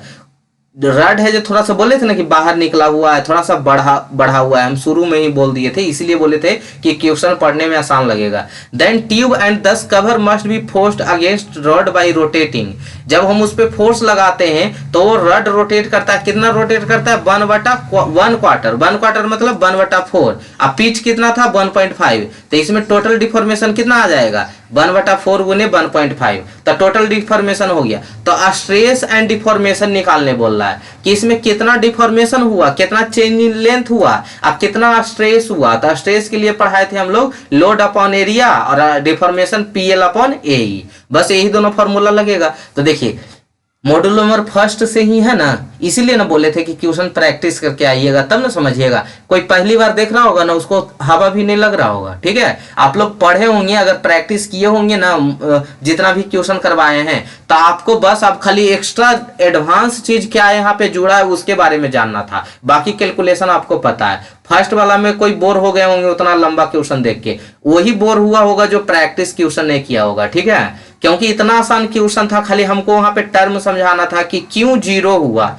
बाकी चीज तो आपको खुद करने आ गया होगा, ठीक है। क्यों 0 हुआ, कैसे करना है, बस उतना बता दिए होंगे, क्वेश्चन बन गया होगा। यहाँ भी क्या हुआ, क्वेश्चन समझा दिए, अब क्वेश्चन बन जाएगा कि हमको टोटल डिफॉर्मेशन दे दिया। तो यहाँ पे भी क्या होगा, वही ना होगा कि एगो का अगर माइनस होगा एगो, क्योंकि ये लंबा लेंथ है तो कंप्रेसिव होगा यानी निगेटिव डिफॉर्मेशन होगा, तो ये अल्युमिनियम वाला ट्यूब का क्या होगा, पॉजिटिव डिफॉर्मेशन होगा, है ना। यहाँ भी वही केस है, ठीक है। चलिए तो आप यहाँ पे समझ गए हो क्वेश्चन, तो सबसे पहले आप गिवन डाटा लिखिए, तो और फुल्ली अभी 80% क्वेश्चन समझ में आया होगा। अब देखिए गिवन डाटा लिखने के बाद आपको 100% समझ में आ जाएगा। गिवन डाटा एल्युमिनियम ट्यूब का जो एल्युमिनियम ट्यूब का जो लेंथ दिया हुआ था वो कितना था 0.25 मीटर यानी 250 mm दिया हुआ था। क्वेश्चन में देख सकते हैं यहाँ पे कितना है 250 mm है। Young's modulus of elasticity of aluminium कितना था 70 गुने 10⁻9 पास्कल। ठीक है, जीपीए में था 70 जीपीए था तो उसको हम पास्कल में कन्वर्ट कर दिए। आउटर डायमीटर एल्युमिनियम यानी जिसको ट्यूब बोल रहे थे उसका कितना था 36 mm तो 0.036 मीटर हो गया। इनर डायमीटर ट्यूब का कितना था एल्युमिनियम का 28 mm तो 0.08 मीटर हो गया। पिच कितना दिया हुआ था 1.5 mm जिसको हम मीटर में कन्वर्ट कर लिए। और ब्रास का कितना दिया हुआ था यंग्स मॉडुलस ऑफ इलास्टिसिटी 105 गुने 10⁹ पास्कल। तो आपको क्या पूछा था स्ट्रेस, स्ट्रेस इक्वल टू क्या होता है P अपॉन एरिया होता है ना। तो ट्यूब का दो गो मिल के बना हुआ ना, एगो ट्यूब एगो रड, तो ट्यूब में कितना स्ट्रेस होगा उसको बता दीजिए और रड में कितना होगा। तो इसमें क्या बताइएगा सर, इसमें तो एरिया मालूम है खाली लोड बता दीजिए, हम पहले ही बना देते हैं। लेकिन लोड निकलेगा जब डिफॉर्मेशन निकालिएगा तब। तो यानी सबसे पहले हमको काम किसका करना होगा कि ट्यूब में कितना डिफॉर्मेशन है और रड में कितना डिफॉर्मेशन है, ये दोनों को सोल्व कीजिएगा तो आपको पी का वैल्यू आ जाएगा। ठीक है, तो चलिए करके देखते हैं। अब एरिया भी निकाल लेते हैं। अब समझ में आ गया ना, क्वेश्चन पूरा समझ में आ गया ना कि इसमें स्ट्रेस पूछ रहा है डिफॉर्मेशन पूछ रहा है। तो डिफॉर्मेशन कितना होगा, तो डिफॉर्मेशन के लिए तो एक को चीज भी जानते हैं हम लोग, डेल एल का वैल्यू क्या जानते हैं पीएल अपॉन ए, पीएल अपॉन क्या जानते हैं ए, इतना ही तो जानबे करते हैं, इसी से तो निकलेगा। लोड डिफॉर्मेशन हमको पता है और यहाँ से पी का वैल्यू निकल जाएगा, पता नहीं है मतलब इसी टर्म में रहने देंगे। ठीक है, क्योंकि जोड़ने के बाद जीरो होगा। अब एल का वैल्यू दे ले है, ए का वैल्यू दे ले, ई का वैल्यू दे ले है, तो यहाँ से पी के टर्म में डिफॉर्मेशन आ जाएगा, वही दोनों पी के इक्वल करेंगे पी का वैल्यू निकल जाएगा। उसके बाद हम क्या निकाल लेंगे यहाँ से स्ट्रेस निकाल लेंगे। आइए देखते हैं कैसे बनाते हैं। Area of tube π/4 d nought यानी आउटर माइनस इनर का होल स्क्वायर, तो यहाँ से तो एरिया निकाल लिए। उसके बाद आते हैं एरिया ऑफ रॉड π/4 0.0025 का होल स्क्वायर, ये हो गया आपका एरिया ऑफ रॉड हो गया। ठीक है, उसके बाद डिफॉर्मेशन ट्यूब, ट्यूब के लिए क्या होगा पीएल अपॉन ए। ट्यूब में भी तो लोड तो दोनों सेम रहेगा। अच्छा पी लेंथ कितना था 0.250 था, एरिया कितना आया था ऊपर निकाल चुके हैं। ठीक है, ट्यूब का कितना होगा अल्युमिनियम वाला का 4.02 गुने 10⁻⁴ गुने Young's modulus of elasticity aluminium का कितना था 70 गुने 10⁹। कैलकुलेट किए तो डिफॉर्मेशन इन ट्यूब कितना आ गया पी के टर्म में आ गया ना 8.81 गुने 10⁹ इंटू पी। अब डिफॉर्मेशन इन रड आते हैं, तो रड में डिफॉर्मेशन कितना होगा पीएल अपॉन ए। अच्छा निगेटिव क्यों होगा, क्योंकि आप समझ ही रहे हैं कि रड को कंप्रेस किया गया है, रड को कंप्रेस कर दिया गया है तो निगेटिव डिफॉर्मेशन होगा। तो यहाँ पे निगेटिव वैल्यू कितना आ जाएगा -4.851 गुने 10⁹ पी। तो ये रड का डिफॉर्मेशन और ट्यूब का डिफॉर्मेशन। अब एक टोटल डिफॉर्मेशन तो पिच से निकाल लेंगे, कितना बार घुमाया गया है 1/4 मतलब 1/4 भाग ही घुमाया गया है। तो टोटल डिफॉर्मेशन पिच से निकालना वो तो 1/4 गुने 1.5, पिच के कितना जितना बार घुमाया गया तो 1/4 यानी क्वार्टर पार्ट था इसका, तो 1/4 गुने 1.5 इतना हो गया टोटल डिफॉर्मेशन। तो टोटल डिफॉर्मेशन किसके बराबर होगा, टोटल डिफॉर्मेशन किसके बराबर होगा, तो ट्यूब में से रड को घटा दे, क्योंकि रड कंप्रेशन था और ट्यूब क्या था ये हम टोटल डिफॉर्मेशन क्या करते थे, जो मान लीजिए 2 गो रड रहता था तो इसमें जो डिफॉर्मेशन आया प्लस इसमें जो डिफॉर्मेशन आया, तो इसमें जो डिफॉर्मेशन आया रड में उसका क्या था कंप्रेशन ना, निकला हुआ भाग था तो उसको फोर्स देगा तो कंप्रेसिव होगा, तो यानी इसका नेचर क्या हो गया निगेटिव। तो यानी टोटल डिफॉर्मेशन ट्यूब का माइनस किसका रड का, और टोटल डिफॉर्मेशन हम कहां से निकाले पिच से निकाल लिए। ठीक है, तो टोटल डिफॉर्मेशन का वैल्यू यहां पे पुट कर दिए, ट्यूब में जो आया था डिफॉर्मेशन रड में जो आया था डिफॉर्मेशन पुट कर दिए, पी का वैल्यू कैलकुलेट कर लीजिएगा ना, कैलकुलेशन आता है ना, पी कॉमन ले लीजिएगा 10⁻⁻9 दोनों में है, पी कॉमन ले लीजिएगा 8.81 और minus minus plus 4.851 equal to 0.375 गुने 10⁻³ तो पी का वैल्यू कितना आ गया 27.308 गुने 10⁻³ न्यूटन। ए निकल गया आपका पी का वैल्यू, तो पी का वैल्यू निकल गया तो ट्यूब का स्ट्रेस निकाल दीजिए। ट्यूब का स्ट्रेस कितना होगा लोड अपॉन एरिया किसका ट्यूब का, तो लोड तो सेम है दोनों का रहेगा, एरिया खाली चेंज कर दीजिएगा। तो ये आ गया स्ट्रेस किस में ट्यूब में, स्ट्रेस रॉड में क्या होगा पी अपॉन एरिया, निगेटिव में होगा स्ट्रेस क्योंकि कंप्रेशन लोड यहाँ पे लग रहा है। ठीक है, तो ये हो गया। अच्छा आप बोलेगा ट्यूब में डिफॉर्मेशन कितना हुआ, तो ट्यूब का डिफॉर्मेशन कितना आया हुआ था आंसर 8.881 गुने 10⁻⁹ पी, पी का वैल्यू पुट कर दीजिए तो आ गया डिफॉर्मेशन किस में, ट्यूब में। रड में पूछेगा तो रड वाला का जो डिफॉर्मेशन था इंटू पी के टर्म में, पी का वैल्यू आ ही गया है, उसको पुट कर दीजिए तो ये आ गया रड में। क्वेश्चन आ गया, क्लियर हो गया। किन्हीं को कोई प्रॉब्लम, किन्हीं को कोई प्रॉब्लम नहीं रहा होगा, ठीक है। चलिए अब आते हैं नेक्स्ट लेक्चर नंबर 3 के ए में। 3 का ए भी बहुत ही, देखिए जितने भी अभी इसमें क्वेश्चन है ना, बहुत ही आसान आसान क्वेश्चन है। हमें नहीं लगा कि ये किसी से प्रॉब्लम हो रहा होगा, लेकिन फिर भी हो रहा है। प्रैक्टिस क्वेश्चन कीजिए, प्रीवियस ईयर क्वेश्चन कीजिए। अगर टाइम बचे, वैसे बच जाना चाहिए, बचेगा तो हम प्रीवियस ईयर जो 14, 15, 16, 17, 18 उसका इंपॉर्टेंट क्वेश्चन कर देंगे, आपका बेड़ा पार हो जाएगा, ठीक है। अब प्रैक्टिस कीजिएगा तब, ये नहीं कि झूठो मुठो नौटंकी कर लीजिएगा, एक बार देख लीजिएगा, जाके नहीं बनेगा आके बोलिएगा सर नहीं बना, तो नहीं बनाओ, प्रैक्टिस कीजिए, जरूर बनेगा, क्यों नहीं बनेगा। यहीं से पढ़ के बहुत लोग अच्छे अच्छे मार्क्स ला रहे हैं, ठीक है। तो प्रैक्टिस बस कहीं भी पढ़िए, प्रैक्टिस कीजिए, कहीं भी खुद से भी पढ़िए, लेकिन प्रैक्टिस कीजिए, ठीक है। Showed assembly of a circular aluminium shell. एक अल्युमिनियम सर्कुलर सेल है। सर्कुलर सेल का मतलब समझ रहे हैं, यहाँ पे एक अल्युमिनियम है और उसमें रड डाला हुआ स्टील का, ठीक है, स्टील कोर अंदर में है तो इसलिए कोर बोल रहे हैं। एक अल्युमिनियम का ट्यूब है, सेम ही चीज है, ठीक है। ये ट्यूब है, ये ट्यूब है और इसके अंदर क्या डाला हुआ है, एक अल्युमिनियम का रड डाला हुआ है। ये इसमें क्या डाला हुआ है, अल्युमिनियम। ये बाहर निकला हुआ नहीं है, पिछले तरफ के, पिछले जैसा ये बाहर नहीं है, अंदर मतलब बराबर है, ठीक है, बराबर है। तो ये हो गया आपका, इसके अंदर क्या है, एक ट्यूब डाला हुआ है, ठीक है, एक ट्यूब डाला हुआ है। अब क्वेश्चन पढ़िए क्या, लेंथ और विड्थ और डायमीटर तो सब पता है कि ये दिया हुआ है। एगो स्टील का है, ये है जो आपका एल्युमिनियम का है, ऊपर जो है एल्युमिनियम का है, जो रड डाला हुआ है वो स्टील का है, जो रड डाला हुआ वो किसका है, स्टील का है। तो so assembly of a circular aluminium shell, assembly मतलब दो गो, इन्हीं यहाँ पे हम कंपोजिट सेक्शन की बात कर रहे हैं, ठीक है। अल्युमिनियम का कितना यंग्स मॉडुलस ऑफ इलास्टिसिटी दे रहा है, 10 GPa, और अल्फा जो इसका थर्मल कोफिशिएंट जो दिया हुआ है वो कितना है, कोफिशिएंट ऑफ थर्मल एक्सपेंशन जो है दिया हुआ है कितना, 23.6 × 10⁻6 पर degree Celsius with fully bonded steel circular core rod inside. इसके अंदर में फुल्ली बॉन्डेड है, ठीक है, कि स्टील का रड डाला हुआ है, जो उस स्टील का रड का Young's modulus of elasticity 200 GPa है, एंड जो कोफिशिएंट ऑफ थर्मल एक्सपेंशन है स्टील का वो 11.7 × 10⁻6 डिग्री पर डिग्री सेल्सियस है। Beam is unstressed at temperature 20 degree Celsius. ये 20 डिग्री सेल्सियस पे ना अनस्ट्रेस्ड है, इसमें कोई भी स्ट्रेस डेवलप नहीं हुआ है। तो बताएं कि determine stress in the aluminium shell in the steel core when the temperature rise 180 degree Celsius.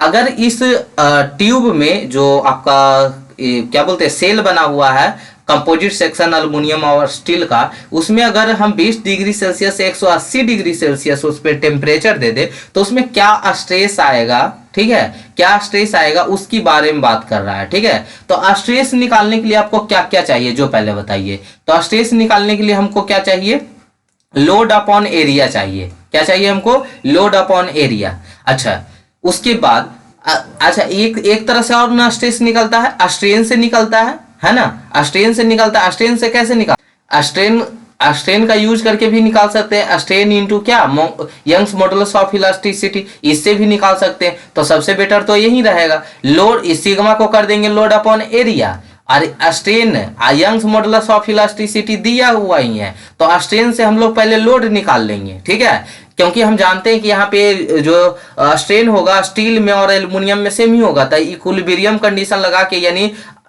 Strain in steel and strain in aluminium दोनों को इक्वल करके यहाँ से लोड का वैल्यू निकाल लेंगे। बात समझ में आया, लोड निकल जाएगा तो स्ट्रेस निकल जाएगा। तो आइए सबसे पहले स्ट्रेन, अच्छा टेम्परेचर के कारण जो स्ट्रेन होता है वो अल्फा इंटू टी होता है, डेल टी, मतलब जितना चेंज इन टेम्परेचर हुआ होगा। एक चीज और सुन लीजिएगा, ये नहीं जानते होंगे, सुने होंगे, हम पहले सुन लीजिएगा उसके बाद क्वेश्चन करते हैं। देखिए यहाँ पे जो रड में स्ट्रेन होगा, रड में जो स्ट्रेन होगा टेम्परेचर के कारण ध्यान से सुनिएगा, टेम्परेचर के कारण वो स्ट्रेन कितना होता है, टेम्परेचर के कारण alpha into del T, alpha into del T, यही स्ट्रेन होता है। अल्फा क्या हो गया, कोफिशिएंट ऑफ थर्मल एक्सपेंशन जो दिया हुआ है आपके क्वेश्चन में, और डेल्टा टी कितना हुआ, कितना टेम्परेचर में चेंज हुआ, तो इसको नहीं, यही क्या रहेगा आपका क्या बोलते हैं उसको, टेम्परेचर स्ट्रेन रहेगा। ठीक है, temperature strain, strain due to temperature.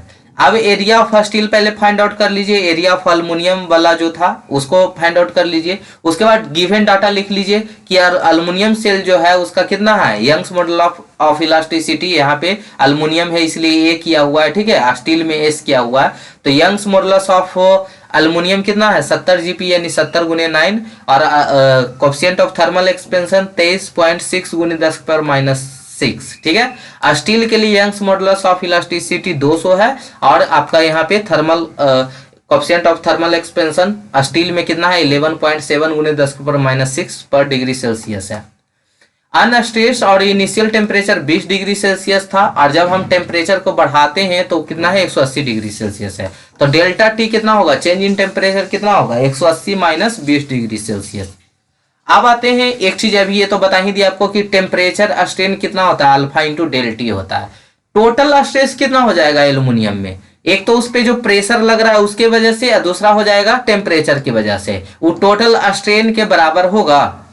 Total strain किसके बराबर होगा, तो उसमें जो प्रेशर एग्जर्ट हो रहा होगा उसके प्लस टेम्परेचर के कारण स्ट्रेन जो होगा, तो जो प्रेशर लग रहा होगा तो निगेटिव, अच्छा स्ट्रेन में हम अगर हम प्रेशर के कारण निकाले तो सिग्मा अपॉन ई होता है ना स्ट्रेन, क्योंकि हम जानते हैं सिग्मा इजिकल टू क्या होता है स्ट्रेन इनटू आपका यंग्स मॉडुलस ऑफ इलास्टिसिटी, या ई इजिकल टू हम जानते हैं सिग्मा अपॉन स्ट्रेन होता है, क्रॉस मल्टीप्लीकेशन कीजिएगा तो स्ट्रेन इजिकल टू क्या निकल के आएगा सिग्मा अपॉन ई।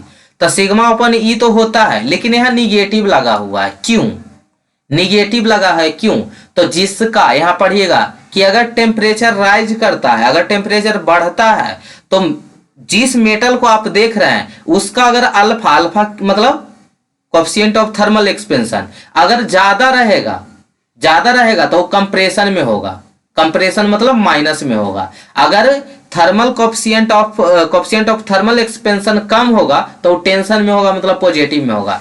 तो एल्युमिनियम और इसका स्टील का किसका सबसे ज्यादा थर्मल एक्सपेंशन था, तो किसका था एल्युमिनियम वाला ना, तो एल्युमिनियम में क्या होगा माइनस होगा। Coefficient of thermal expansion steel और एल्युमिनियम में किसका ज्यादा है, एल्युमिनियम का, तो एल्युमिनियम का निगेटिव होगा। ठीक है, कोई दिक्कत, एल्युमिनियम वाला क्या लगाएंगे निगेटिव। क्लियर हुआ, ये यहाँ कोई फंस रहे होंगे इसलिए यहाँ पे एक स्टेटमेंट आपको लिख दिए हैं आपके आसानी के लिए कि if temperature rise then metal with the greater alpha, alpha मतलब कोफिशिएंट ऑफ थर्मल एक्सपेंशन, अगर ग्रेटर है तो किस में होगा कंप्रेशन में, कंप्रेशन मतलब निगेटिव। अब टेम्परेचर के कारण स्ट्रेन कितना होता है अल्फा इंटू डेल टी, अभी जस्ट बताएं अल्फा इंटू डेल टी, तो माइनस पी अपॉन ए क्या होगा, ए नहीं है ई है, गलती से लिखा गया था तो उसको काटा हुआ है, माइनस पी अपॉन ई अल्फा इंटू डेल टी। अब यहाँ पे सारे वैल्यू पुट कर देंगे। अच्छा एक सेकेंड, यहाँ पे सिग्मा को हम लोड में कन्वर्ट कर दिए तो एरिया ही जाएगा। सिग्मा इजिकल टू हम जानते हैं, सिग्मा इजिकल टू जानते हैं लोड अपॉन क्या होता है एरिया, तो हम लोड को क्या कर दिए पी कर दिए अपॉन एरिया नीचे हो गया। ठीक है, एरिया अपॉन नीचे हो गया, तो लोड का वैल्यू तो नहीं पता, यही तो हमको निकालना, यही तो मेरा मेन पर्पस है, स्ट्रेस निकालने के लिए हमको लोड चाहिए। तो माइनस पी, एरिया का वैल्यू 1.96 एल्युमिनियम वाला में जो था, यंग्स मॉडुलस ऑफ इलास्टिसिटी जो ई का दिया हुआ था, अल्फा का वैल्यू जो दे रहे हैं एल्युमिनियम का, ठीक है, कोफिशिएंट ऑफ थर्मल एक्सपेंशन, और डेल्टा टी कितना आ गया 160, तो यहाँ से कैलकुलेट कर लेंगे वो क्या निकलेगा स्ट्रेन निकलेगा, किस में एल्युमिनियम में। अभी किस में निकाल लिए एल्युमिनियम में निकाल लिए, उसी तरह से अब स्टील में निकालते हैं, स्टील में कितना स्ट्रेन होगा, तो इसमें भी हम वही फॉर्मूला लगाएंगे, स्ट्रेन जो स्टील में होगा प्रेशर और टेम्परेचर के प्लस होगा। ठीक है, तो यहाँ पे तो प्लस होगा क्योंकि निगेट इसका जो thermal coefficient of thermal expansion था इसका कम था स्टील वाला, तो कम था तो यहाँ पे क्या होगा टेंशन में होगा यानी पॉजिटिव होगा, और जो टेम्परेचर के वजह से होगा तो सेम में होगा अल्फा इंटू डेल टी। ठीक है, तो पी अपॉन यहाँ पे एरिया का वैल्यू पुट कर देंगे, ई का वैल्यू पुट कर देंगे, प्लस अल्फा का जो वैल्यू था इंटू डेल्टा टी का वैल्यू था, तो इसको भी पुट कर देंगे। हम जानते हैं कि जो स्ट्रेन होगा अल्युमिनियम में और स्टील में क्या होगा सेम होगा, तो सेम होगा तो अल्युमिनियम की तरफ जितना भी वैल्यू अभी निकाले थे उसको पुट कर दीजिए, स्टील की तरफ जितना निकाले थे उसको पुट कर दीजिए, ठीक है। तब पुट कीजिएगा, कैलकुलेशन कर लीजिएगा, तब पी का वैल्यू आ जाएगा 82.06 किलो न्यूटन, ठीक है। लोड आ गया, लोड आ गया तो स्ट्रेस निकाल लीजिए। एल्युमिनियम में कितना स्ट्रेस आ रहा था, निगेटिव, क्यों, तो पता है आपको कंप्रेशन होने की वजह से। तो लोड अपॉन एरिया ये आ गया एल्युमिनियम में। स्टील में कितना आ जाएगा, लोड अपॉन एरिया, इसका लोड स्टील का एरिया, यहाँ पे पुट होगा एल्युमिनियम का एरिया, निकल जाएगा दोनों का वैल्यू। क्वेश्चन कितना आसानी से सोल्व हो गया, ठीक है। चलिए 3 का बी है ना, 3 का बी हम मोहर सर्कल का एक क्लास लेने वाले हैं, उसमें 3B और 7 का बी दोनों सोल्व करेंगे, ठीक है। इसलिए अभी इसको स्किप कर रहे हैं, ठीक है। अभी जस्ट इसको अपलोड करेंगे और मोहर सर्कल का एक वीडियो डालेंगे, वहां पे इसको डिस्कस करेंगे 3 का बी और 7 का बी, ठीक है। चलिए इसको बढ़ाते हैं, अभी 4 का ए आते हैं। A steel pipe Young's modulus of elasticity 200 GPa of length L is held by two fixed support shown in figure.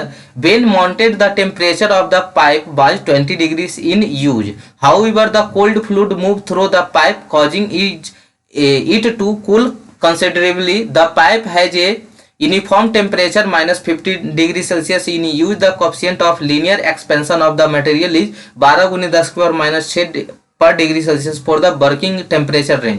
Determine stress and strain, ठीक है। बाकी जितने टाइप का यहाँ पे फोर्स और जो यहाँ पे इफेक्ट्स होने वाला है उसको नेग्लेक्ट करने बोला है। सेंट्रल पोर्शन में कितना होगा, और result this cooling neglect the local end effect near the end support body force and drag force are in the pipe, ठीक है। ये सब नेग्लेक्ट, यानी सिर्फ यहाँ पे क्या बोला है कि स्ट्रेस और स्ट्रेन बताओ, ठीक है। बस पिछले जैसा क्वेश्चन है, अभी तक देखिए एक ही टाइप का क्वेश्चन आते जा रहा है, ठीक है, अभी तक चेंज नहीं हुआ है, ठीक है। यहाँ पे देखिए एक दो तरफ से फिक्स्ड किया गया है, दो तरफ से फिक्स्ड किया गया है, ठीक है। इसमें ना कोल्ड फ्लूइड को फ्लो किया गया है, कोल्ड फ्लूइड को, तो इसका टेम्परेचर क्या होगा, कम जाएगा। तो पहले से था -15 डिग्री सेल्सियस और कोल्ड टेम्परेचर किया तो कहां पे आ गया, 20 डिग्री सेल्सियस पे, ठीक है। तो ये कितना हो जाएगा, टोटल टेम्परेचर चेंज कितना हो जाएगा, -35 डिग्री सेल्सियस हो जाएगा।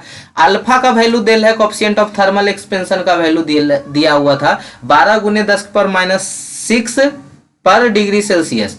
यंग्स मॉडुलस ऑफ इलास्टिसिटी दिया था 200 GPa, ठीक है। अब यहाँ पे देखिएगा आपका पूछ रहा था क्या, इसमें पूछ क्या रहा था आपको बाबू, देखिएगा एक सेकेंड पढ़िएगा क्वेश्चन पहले। बस सिंपल सा पूछ रहा था कि इसमें क्या था, एक पाइप है जिसको ये दोनों तरफ से क्या कर दिया गया, फिक्स्ड कर दिया गया है। इसमें क्या कर दिया गया, एक कोल्ड फ्लूइड फ्लो करवा मतलब डाला गया है, जिसके वजह से पहले 20 डिग्री सेल्सियस था, अब इसका टेम्परेचर कितना हो गया, -15 डिग्री सेल्सियस हो गया। तब इसका जो टेम्परेचर चेंज कितना हो गया है, तो 35 डिग्री हो जाएगा। पहले यहाँ पे मान लीजिए ये कितना था, 20 डिग्री सेल्सियस था, ये बैग कितना गया, 15 डिग्री सेल्सियस, -15 डिग्री सेल्सियस। तो ये टोटल कितना हो गया, 20 और इधर -15, यानी कितना हो गया, -35 डिग्री सेल्सियस, ठीक है। चेंज इन टेम्परेचर कितना हो गया, -35 डिग्री सेल्सियस।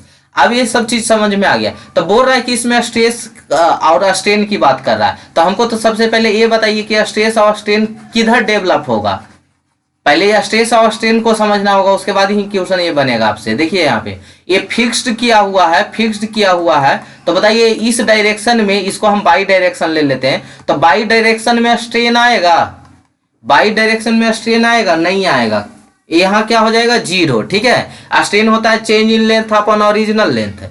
स्ट्रेस आएगा जिधर फिक्स्ड किया गया है ना, बाई डायरेक्शन में ही स्ट्रेस आएगा, लेकिन अब उसमें स्ट्रेन क्या होगा, 0 होगा। लेकिन इसके लेटरल डायरेक्शन में स्ट्रेन आएगा, एक्स डायरेक्शन में भी आएगा और जेड डायरेक्शन में भी आएगा, एक्स डायरेक्शन में भी आएगा और जेड, क्योंकि दबाएगा तो ये बाहर से ना फूलेगा, निकलेगा लेटरल डायरेक्शन से ना, समझ रहे हैं। लेटरल डायरेक्शन से जब हम आगे से दबाएंगे तो ये ऐसे मोटाइए ना इसका बढ़ेगा, तो स्ट्रेन तो इसमें आएगा करेगा, एक्स में भी आएगा, जेड में भी आएगा। लेकिन स्ट्रेन, अगर हम स्ट्रेस की बात करें तो स्ट्रेस इसमें डेवलप होगा, नहीं होगा। किस में नहीं होगा, एक्स और जेड में स्ट्रेस डेवलप नहीं होगा।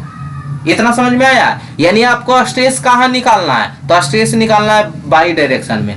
स्ट्रेन कहाँ निकालना है, तो स्ट्रेन निकालना है एक्स में, और किस में निकालना है, जेड में निकालना है। कितना होगा, ठीक है, अलग अलग दोनों होगा, इक्वल नहीं होगा, अलग अलग होगा, ठीक है।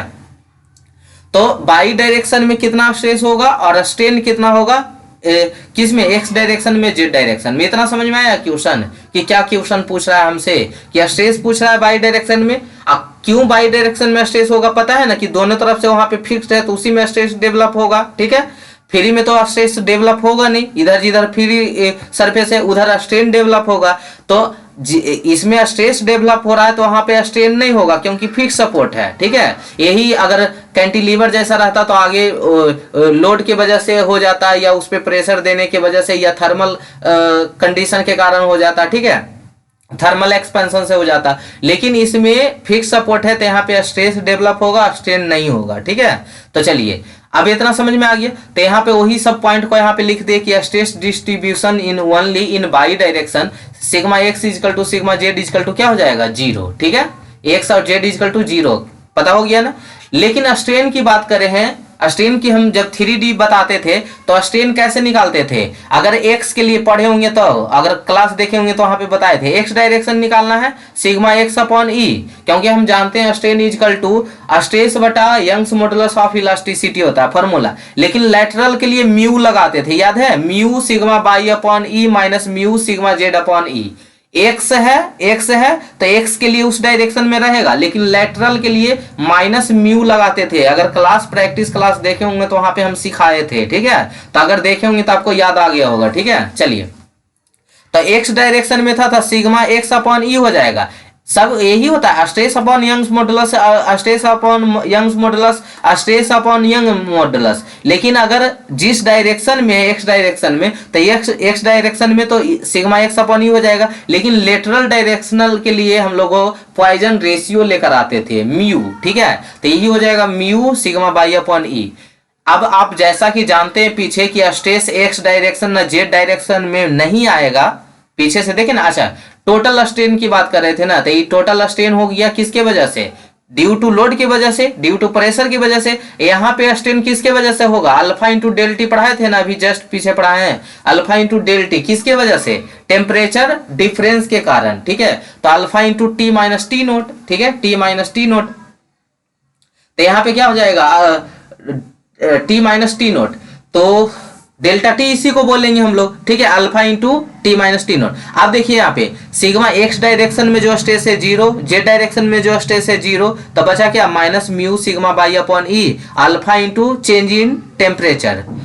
अब ई निकल गया किसके लिए, स्ट्रेन निकल गया किस में, एक्स डायरेक्शन में। हमको किस में निकालना था, एक्स डायरेक्शन में। अब खाली वैल्यू पुट करना है, खाली यहाँ पे निकाल के रख ले रहे हैं इक्वेशन, लास्ट में खाली वैल्यू पुट कर देंगे। सिग्मा बाई के लिए देखते हैं, बाई डायरेक्शन में, तो बाई डायरेक्शन में जो होगा तो सिग्मा बाई अपॉन ई, क्योंकि ये बाई डायरेक्शन में तो सिग्मा बाई अपॉन ई हो जाएगा, इसमें पॉइजन रेशियो नहीं आएगा, पॉइजन रेशियो इसके लेटरल में आएगा। ठीक है, तो क्या हो जाएगा, माइनस म्यू सिग्मा अपॉन ई और म्यू सिग्मा जेड अपॉन ई। अब जैसा कि जानते हैं सिग्मा एक्स 0 होगा, सिग्मा जेड 0 होगा, उस डायरेक्शन में एक्स और जेड में स्ट्रेस नहीं डेवलप होगा तो ये 0 हो जाएगा। थर्मल जो आपके टेम्परेचर के कारण जो स्ट्रेन आ रहे हैं वो तो रहेंगे ही रहेंगे। ठीक है, तो यहाँ पे इक्वेशन क्या बना बाई डायरेक्शन में, sigma by upon E plus alpha into change in temperature. Z की बात कर लेते हैं तो जेड डायरेक्शन में सिग्मा जेड अपॉन ई। अच्छा, जेड वाला था तो जेड के लिए हो गया, और लेटरल के लिए क्या हो जाएगा, mu sigma by upon E mu sigma X upon E. तो हम जानते हैं कि स्ट्रेस एक्स में और जेड में 0 होने वाला है, तो यहाँ पे क्या बचेगा जेड में, minus mu sigma by upon E plus alpha change in temperature. ये तीनों इक्वेशन स्ट्रेन का निकाल लिए। अब लेकिन हम जानते हैं कि स्ट्रेन ई बाई में क्या होने वाला था, 0, जैसा कि फिगर में हम शुरू में ही बताए थे कि जो स्ट्रेन है बाई डायरेक्शन में वो क्या होने वाला है, 0। स्ट्रेन जो है बाई डायरेक्शन में क्या होगा, 0, क्योंकि फिक्स सपोर्ट है। तो हम 0 कर दे, क्योंकि हमको यहाँ स्ट्रेन ई बाई का वैल्यू पता हो, इसी से तो हमको निकलेगा। ठीक है, स्ट्रेन यहाँ पे निकाले ना ई बाई का, इसको एक सेकेंड इरेज कर दीजिए, एक सेकेंड।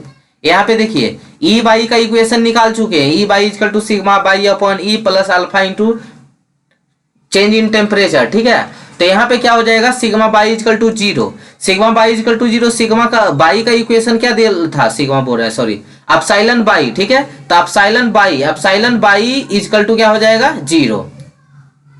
तो एप्सिलॉन बाई का वैल्यू यहाँ पे क्या है, 0 है।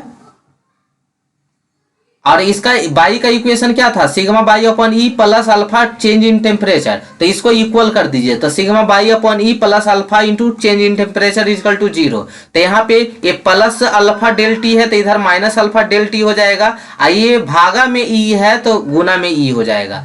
चेंज इन अल्फा का वैल्यू डेल था, चेंज इन टेम्परेचर भी दिया हुआ है, यंग्स मॉडुलस ऑफ इलास्टिसिटी भी दिया हुआ है, तो सिग्मा बाई का वैल्यू कितना हो जाएगा 84 गुने 10 के पावर 6 मेगा पास्कल। तो यही स्ट्रेस तो बाई में पूछ रहा था, यही स्ट्रेस ना बाई में पूछ रहा था। बाकी तो सिग्मा एक्स और सिग्मा जेड क्या होगा, 0 ही होगा, वो शुरू में ही जान गए थे हम लोग।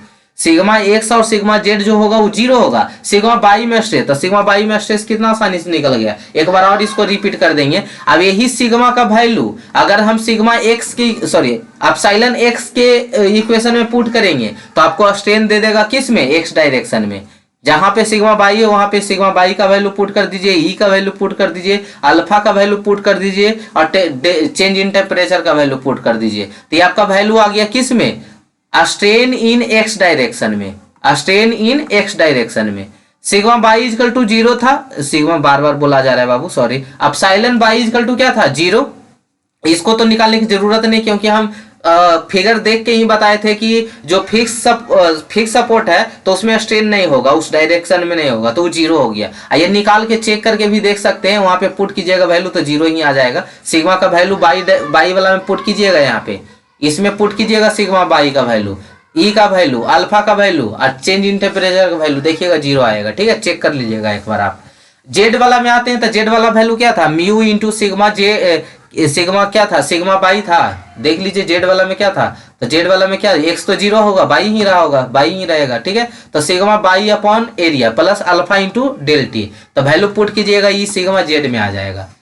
सिग्मा बार बार सिग्मा बोला जा रहा है, एप्सिलॉन जेड में आ जाएगा। ठीक है, एप्सिलॉन यानी स्ट्रेन इन जेड डायरेक्शन में आ जाएगा। ठीक है, चलिए अब देखिए एक बार फिर से रिपीट कर देते हैं इसको, हम एक बार हम इसको फिर से रिपीट कर देते हैं।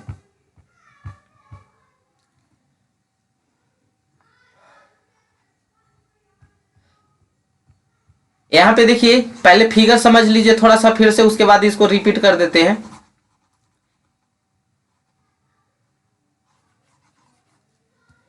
दो मिनट का इसी तरह से मिटाते मिटाते रेस्ट ले लेते हैं, बोलते बोलते गला दम दर्द कर रहा है। ठीक है, एक सेकेंड।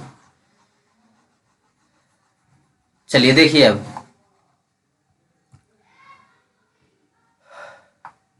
इसमें क्या बता रहा था ना कि एक पाइप है आपका, ठीक है, वो पाइप है जो दोनों तरफ से क्या है फिक्स्ड किया हुआ है। एक बार फिर से समझ लीजिएगा, जिनको क्वेश्चन नहीं समझ में आया, जिनको सोल्यूशन नहीं समझ में आया, एक बार फिर से हम रिपीट कर देते हैं। इसमें क्या कर रहा है, पहले से 20 डिग्री सेल्सियस था, लेकिन अब जब इसमें कोल्ड फ्लूइड डाल रहे हैं तो इसका जो टेम्परेचर है वो -15 डिग्री आ गया है। तो कितना चेंज हुआ है, ठीक है, तो 20 डिग्री इधर पहले घटा होगा और फिर -15 डिग्री, यानी कितना टोटल हो गया -35 डिग्री सेल्सियस हो गया। ठीक है, अब उसके बाद कह रहा है कि स्ट्रेस और स्ट्रेन इसमें बताओ, बस स्ट्रेस और स्ट्रेन बताओ। तो सबसे पहले हमको ये बताइए कि स्ट्रेस किस डायरेक्शन में आएगा, तो स्ट्रेस ये बाई डायरेक्शन में आएगा, बस इसी में आएगा, क्योंकि हम इसमें आएगा स्ट्रेस जो आने वाला है, और बाकी जो लेटरल डायरेक्शन में है, इस डायरेक्शन में या जेड डायरेक्शन में, वो सिग्मा एक्स और सिग्मा जेड क्या हो जाएगा 0 हो जाएगा। क्योंकि उधर कोई इसको फोर्स से नहीं लगाएगा, उधर तो स्ट्रेस कैसे डेवलप करेगा। ठीक है,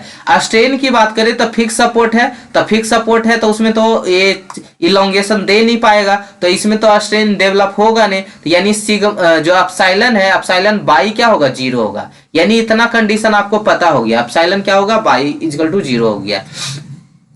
अब जो आपको आंसर निकालना है वो क्या निकालना है, एप्सिलॉन एक्स और एप्सिलॉन क्या बाई जेड, एप्सिलॉन एक्स और एप्सिलॉन क्या निकालना है, जेड का वैल्यू निकालना है, ये दोनों निकालना है। यानी 3 चीज निकालना है आपको, स्ट्रेस निकालना है किस डायरेक्शन में, बाई डायरेक्शन में, स्ट्रेन निकालना है किसमें, लेटरल डायरेक्शन में, एक्स और जेड में। ठीक है, कितना स्ट्रेन होगा, तो इसको निकालने के लिए हम लोग क्या करेंगे, स्ट्रेन का फॉर्मूला लगाएंगे। स्ट्रेन का फॉर्मूला 3 डायमेंशनल के लिए हम लोग पढ़ाए थे और पढ़े भी होंगे, अगर चैप्टर प्रैक्टिस क्वेश्चन किए होंगे, इसीलिए बोले थे प्रैक्टिस क्वेश्चन करके आइएगा। तो वहां पे ये इक्वेशन लिख के दिखाते थे कि एक्स डायरेक्शन में जो स्ट्रेन होगा वो किसके बराबर होगा, तो sigma X upon E minus mu sigma by upon E minus mu sigma Z upon ई।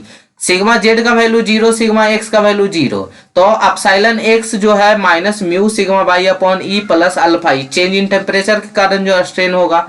एक इक्वेशन लिख लिए किसके डायरेक्शन के लिए, स्ट्रेन इन एक्स डायरेक्शन के लिए। अब इक्वेशन लिखते हैं हम किसके लिए, बाई में कितना स्ट्रेन होगा। तो बाई वाला तो हम जान रहे 0 ही होगा, लेकिन फिर भी पहले स्ट्रेन को हम क्या करते हैं, इक्वेशन लिखते हैं, ताकि उसके बराबर 0 करके वहां से हम सिग्मा बाई का वैल्यू निकाल सके। तो जो अपसाइलन बाई है वो sigma by upon E minus mu sigma X upon E minus mu sigma Z upon, और जेड का वैल्यू और एक्स का वैल्यू 0 होता है। तो यानी sigma by upon E plus alpha into change in temperature, sigma by epsilon by लिख लिए। अब आते हैं अपसाइलन जेड में, आते हैं सिग्मा जेड अपॉन ई और minus mu sigma by upon E minus mu sigma X upon E, change in temperature के कारण जो स्ट्रेन होगा। तो जेड में 0 हो गया, एक्स में 0 हो गया, ठीक है। Minus mu sigma by upon E plus alpha into change in temperature.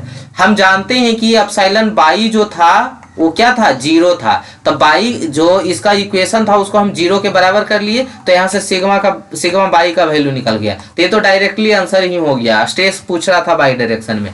अब ये जो इक्वेशन आप बना के लाए ना, उसमें सिग्मा बाई का वैल्यू पुट कर दीजिए, तो आपको स्ट्रेन इन एक्स डायरेक्शन मिल जाएगा और स्ट्रेन इन बाई डायरेक्शन मिल जाएगा। कितना आसान क्वेश्चन था, ठीक है। चलिए 4 का बी में देख लेते हैं। 4 का बी में क्या है, एक collar D is release from rest and slide. पहले फिगर को देख लीजिए, यहाँ पे एक कॉलर डी है, ये डी कॉलर है, ठीक है। ये रिलीज होता है कितना हाइट तक रिलीज होता है, h मीटर तक, जिसका वैल्यू दिया रहेगा 300 मीटर, ठीक है। तो इसी का मास पूछ रहा है कि मास कितना होगा, ठीक है। बाकी लेंथ दिल है कि यहाँ पे ये एक सेक्शन है, ये एक सेक्शन है और ये एक सेक्शन है, ठीक है। L2 है, L1 है। तो एच का वैल्यू 300 mm हो गया। एल्युमिनियम का जो यंग्स मॉडुलस ऑफ इलास्टिसिटी हो गया 70 GPa हो गया, यानी 770 × 10⁹ न्यूटन पर mm स्क्वायर। लेंथ L1 जो दिया हुआ है 800 mm है, यानी 0.8 मीटर। और D1 दिया हुआ डायमीटर अगर देखे तो 12 mm दिया हुआ है, ठीक है। सब क्वेश्चन में लिखा रहेगा। और पूछा है कि मास कितना होगा, ये कॉलर डी का मास कितना होगा, ठीक है। तो मास के लिए हमको क्या निकालना पड़ेगा, पहले फोर्स निकालना पड़ेगा।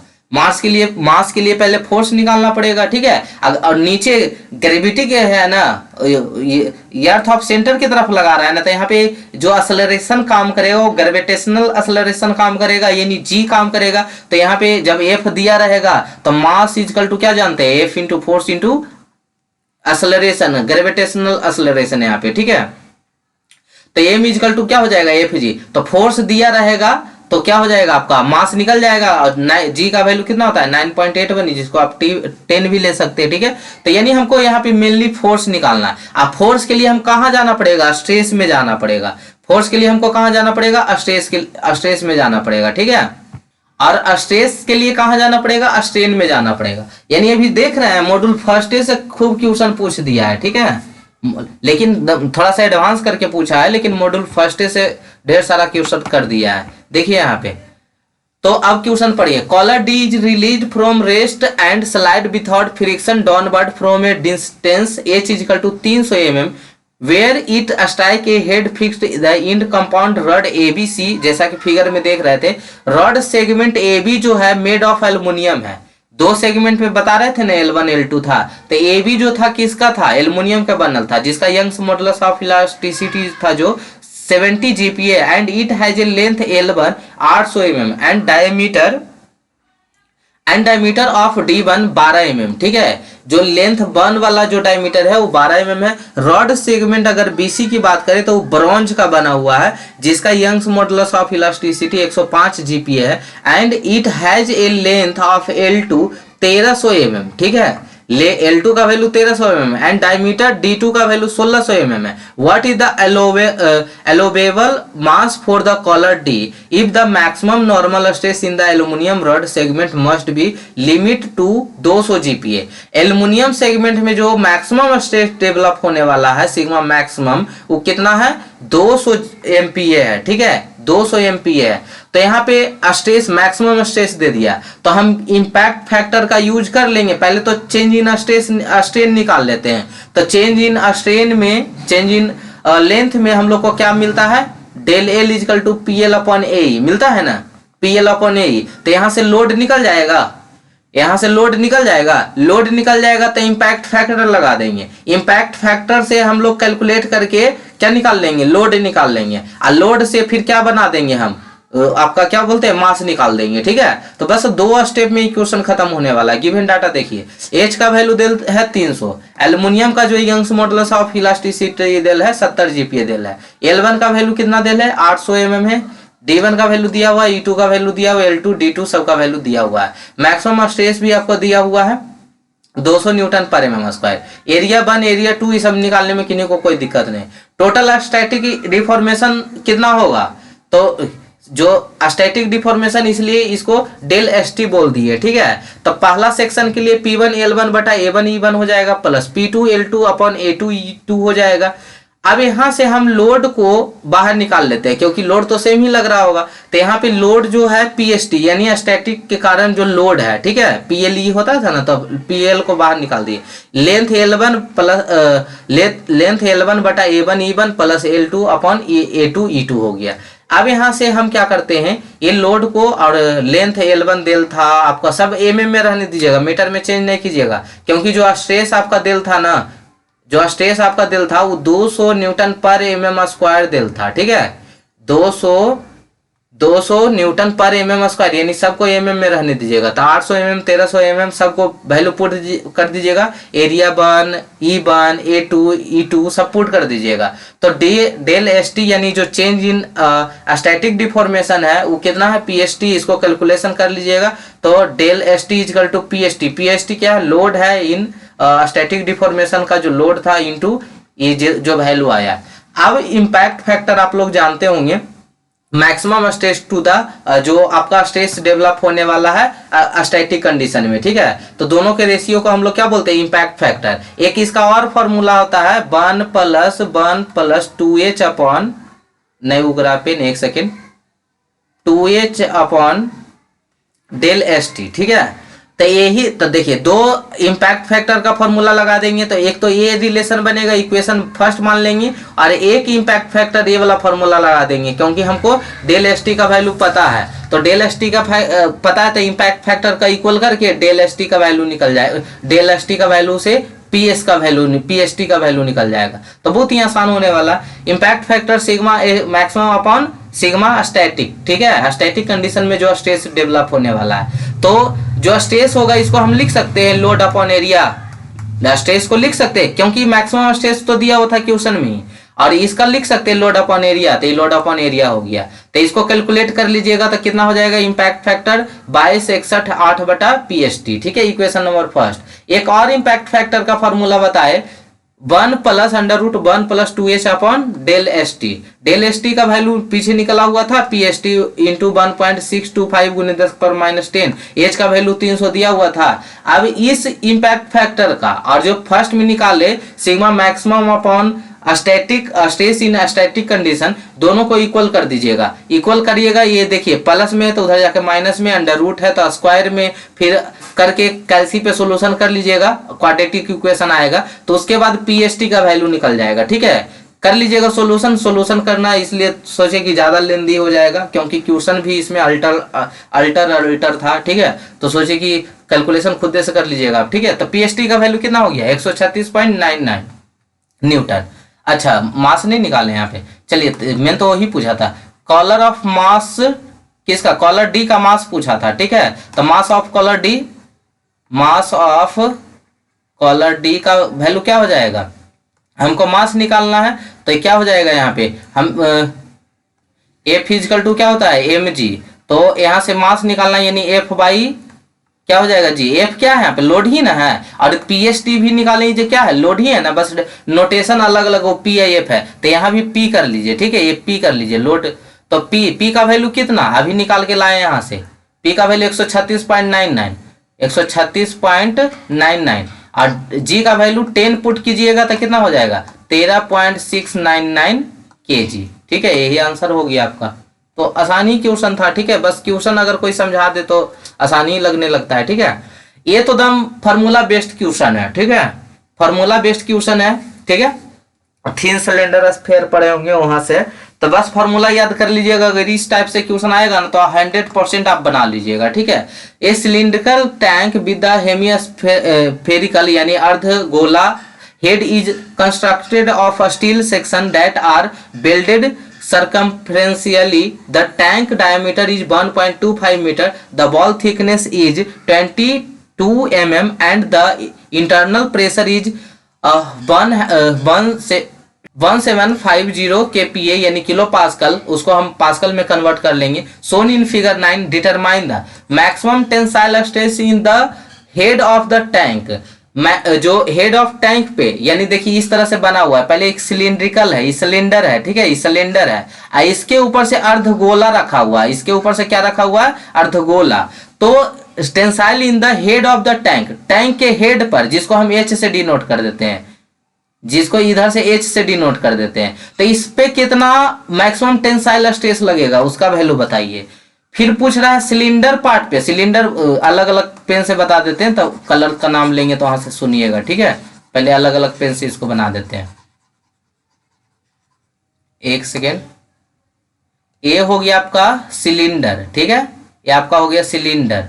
सिलेंडर के ऊपर रखा हुआ है आपका, ब्लू कलर से बना देते हैं, ये आपका रखा हुआ है अर्धगोला, ठीक है, ये रखा हुआ। तो बोल रहा है ना कि इस पे ब्लू वाला जिसको अर्धगोला बोल रहे हैं, ठीक है, हेमिस्फेरिकल, उस पे जो है वो कितना मैक्सिमम टेंसाइल स्ट्रेस डेवलप होगा, किस पे, हेड पे, इसको हेड बोल रहे हैं, इसको क्या बोल रहे हैं, सिलिंड्रिकल पार्ट बोल रहे हैं। तो दोनों में पूछा है कि पहला क्वेश्चन पूछा है कि मैक्सिमम टेंसाइल स्ट्रेस बताओ हेड पे, और दूसरा में पूछा है मैक्सिमम टेंसाइल स्ट्रेस बताओ सिलिंड्रिकल पार्ट पे, इस सिलिंड्रिकल पार्ट पे बताओ। फिर पूछ रहा है टेंसाइल स्ट्रेस परपेंडिकुलर डायरेक्शन में बेल्डेड जॉइंट पे कितना होगा, और maximum stress in the head of tank, tank के हेड पे मैक्सिमम शियर स्ट्रेस कितना होगा। ऊपर क्या था, मैक्सिमम टेंसाइल था, यहाँ पे शियर स्ट्रेस भी पूछ रहा है। Maximum shear stress in the cylindrical part पे मैक्सिमम शियर स्ट्रेस कितना होगा, ये आपको फिगर है। ये कुछ नहीं है, गिवन जो है बस फॉर्मूला बेस्ड क्वेश्चन है, आपको फॉर्मूला सबका याद रहेगा, क्वेश्चन बन जाएगा। तो चलिए पहले फॉर्मूला, गिवन डाटा तो पता है कि डायमीटर कितना है, रेडियस हो जाएगा 625, थिकनेस है जो 22 mm है, और इसका जो लोड है यहाँ पे प्रेशर है वो 1750 kPa है, यानी जिसको हम पास्कल में कन्वर्ट कर लिए। तो मैक्सिमम टेंसाइल स्ट्रेस का फॉर्मूला होता है हेड पर PR/2T। देखिए बिना फॉर्मूला के बन ही नहीं सकता है, और इसमें कुछ कंसेप्ट भी नहीं है, कंसेप्ट के लिए रेगुलर क्लास के लिए वहां पे थोड़ा सा दिखा के करते भी, ठीक है। तो यहाँ पे ऐसे ही 1.5 घंटा का वीडियो बन भी गया। Maximum tensile stress in head of the tank कितना हो जाएगा, PR/2T। फॉर्मूला याद रख लीजिएगा, टेंसाइल स्ट्रेस का फॉर्मूला क्या होता है, तो PR/2T होता है हेड पे, ठीक है। बस ऐसा ही क्वेश्चन आएगा, अगर इससे क्वेश्चन इस चैप्टर से तो ऐसा ही क्वेश्चन आएगा, जो आपको वैल्यू याद रख लेना है, ठीक है। तो PR/2T, P क्या था आपको, प्रेशर था 1750 × 10⁻3, और इसका रेडियस कितना निकाल के लाए थे 625, 2T थिकनेस कितना था उसका, 22 mm का थिकनेस था। पुट कीजिए आंसर, ठीक है। Maximum tensile stress in the cylindrical part, cylindrical part के लिए क्या फॉर्मूला था, PR/T होता है, PR/T होता है 1750 × 10⁻3, 625/22। ये हो गया आपका। मैक्सिमम टेंसाइल स्ट्रेस बताइए किस पे, परपेंडिकुलर डायरेक्शन, तब PD/40 होता है, D जहां डायमीटर रहेगा, ठीक है। यहाँ पे अब R ने D रहेगा, तो 1750 × 10⁻3, 1250, 4 × 22। ये हो गया आपका तीसरा का answer. Maximum shear stress in the head of the tank, तो उसका फॉर्मूला क्या हो जाएगा, टाउ का वैल्यू PR/40, तो टाउ का वैल्यू, प्रेशर का वैल्यू 1750 × 10⁻3, R का वैल्यू रेडियस 625, 4 × T का वैल्यू 22। ये आंसर आ गया। Maximum shear stress in the cylindrical part, cylindrical part में क्या हो जाएगा, PR/2T, 1750 × 10⁻3, 625, 2 × 22। ये आपका हो गया मैक्सिमम शियर स्ट्रेस, ठीक है। अब आते हैं 6 का B में, क्या बोल रहा है ना कि मॉडुलस ऑफ इलास्टिसिटी बताइए, ठीक है। तो उसके लिए क्या, पहले आप डिफिनेशन जानिए। यंग्स मॉडुलस ऑफ इलास्टिसिटी और मॉडुलस ऑफ इलास्टिसिटी दोनों एक ही चीज है, ठीक है, जिसको हम E से डिनोट करते हैं, कहीं कहीं बाई से भी डिनोट किया जाता है, कहीं कहीं E से डिनोट होता है, कहीं कहीं बाई। हम लोग जनरली अपने नोट में E से ही डिनोट किए हैं। तो यंग्स मॉडुलस ऑफ इलास्टिसिटी और modulus of elasticity is defined as the ratio of tensile और compressive stress to the longitudinal strain is called Young's modulus of elasticity. E is equal to stress upon क्या होता है, strain, stress upon क्या होता है, strain, ठीक है। अगर यही चीज हम लोगों ने शियर स्ट्रेस और शियर स्ट्रेन कर देंगे तो मॉडुलस ऑफ रिजिडिटी हो जाता था, ठीक है। तो वो अलग अलग चीज है। यहाँ पे यंग्स मॉडुलस ऑफ इलास्टिसिटी पूछा है, तो इसलिए यहाँ पे कौन सा सिर्फ स्ट्रेस स्ट्रेन रहेगा, ठीक है, जिसको नॉर्मल स्ट्रेस नॉर्मल स्ट्रेन भी बोलेंगे हम लोग। तो अच्छा, एक हुक्स लॉ पढ़े होंगे, तो हुक्स लॉ क्या बताता था, ग्राफ पढ़े होंगे मॉड्यूल फर्स्ट में ही, लेक्चर फर्स्ट और सेकंड में पढ़े होंगे, जहां पे स्ट्रेस स्ट्रेन डायग्राम के बारे में बता रहे थे। तो हुक्स लॉ पे वैलिड होता था, ऐसे डायग्राम पढ़ते होंगे, तो यहाँ तक क्या होता था, हुक्स लॉ वैलिड होता था stress directly proportional to strain. तो ही डायरेक्टली प्रोपोर्शनल हटाते हैं तो ई आता, एक टर्म आता है जिसको हम लोग क्या बोलते हैं, यंग्स मॉडुलस ऑफ इलास्टिसिटी बोलते हैं, ठीक है। चलिए 7 का बी है ना, स्ट्रेस स्ट्रेन कर्व को माइल्ड स्टील के लिए, एल्युमिनियम के लिए आपको क्या कहा है, एक्सप्लेन करने का है, ठीक है। साथ में उसमें जितने भी पॉइंट्स आने वाले हैं, प्रोपोर्शनल लिमिट क्या होता है, स्ट्रेन हार्डनिंग क्या है, अल्टीमेट स्ट्रेंथ क्या है, ब्रेकिंग स्ट्रेस क्या है, तो सभी के बारे में डिस्कस किएंगे module number 3, sorry lecture module number 1 के लेक्चर नंबर 3 में होगा। जो 3 वीडियो है ना अथी डाला हुआ थंबनेल में फोटो डाला वाला, उसी वही तीनों में जो लास्ट वाला, यानी ऊपर से सॉन्ग का प्लेलिस्ट खोलिएगा, उसमें ऊपर से तीसरा नंबर, ठीक है, उसमें इसके बारे में डिटेल से डिस्कशन किया गया। तो यहाँ ज्यादा लंबा वीडियो हो जाएगा, उसलिए उसको जाके वहां देख लीजिएगा, ठीक है।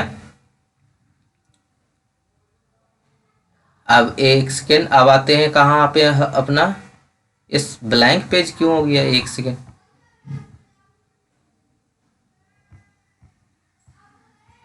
सेवन का बी क्या बताए थे कि 7 का बी मोहर सर्कल का क्लास ले रहे हैं, उसमें 7 का बी बताएंगे। अब आते हैं 8 पे, आते हैं, एक सेकेंड।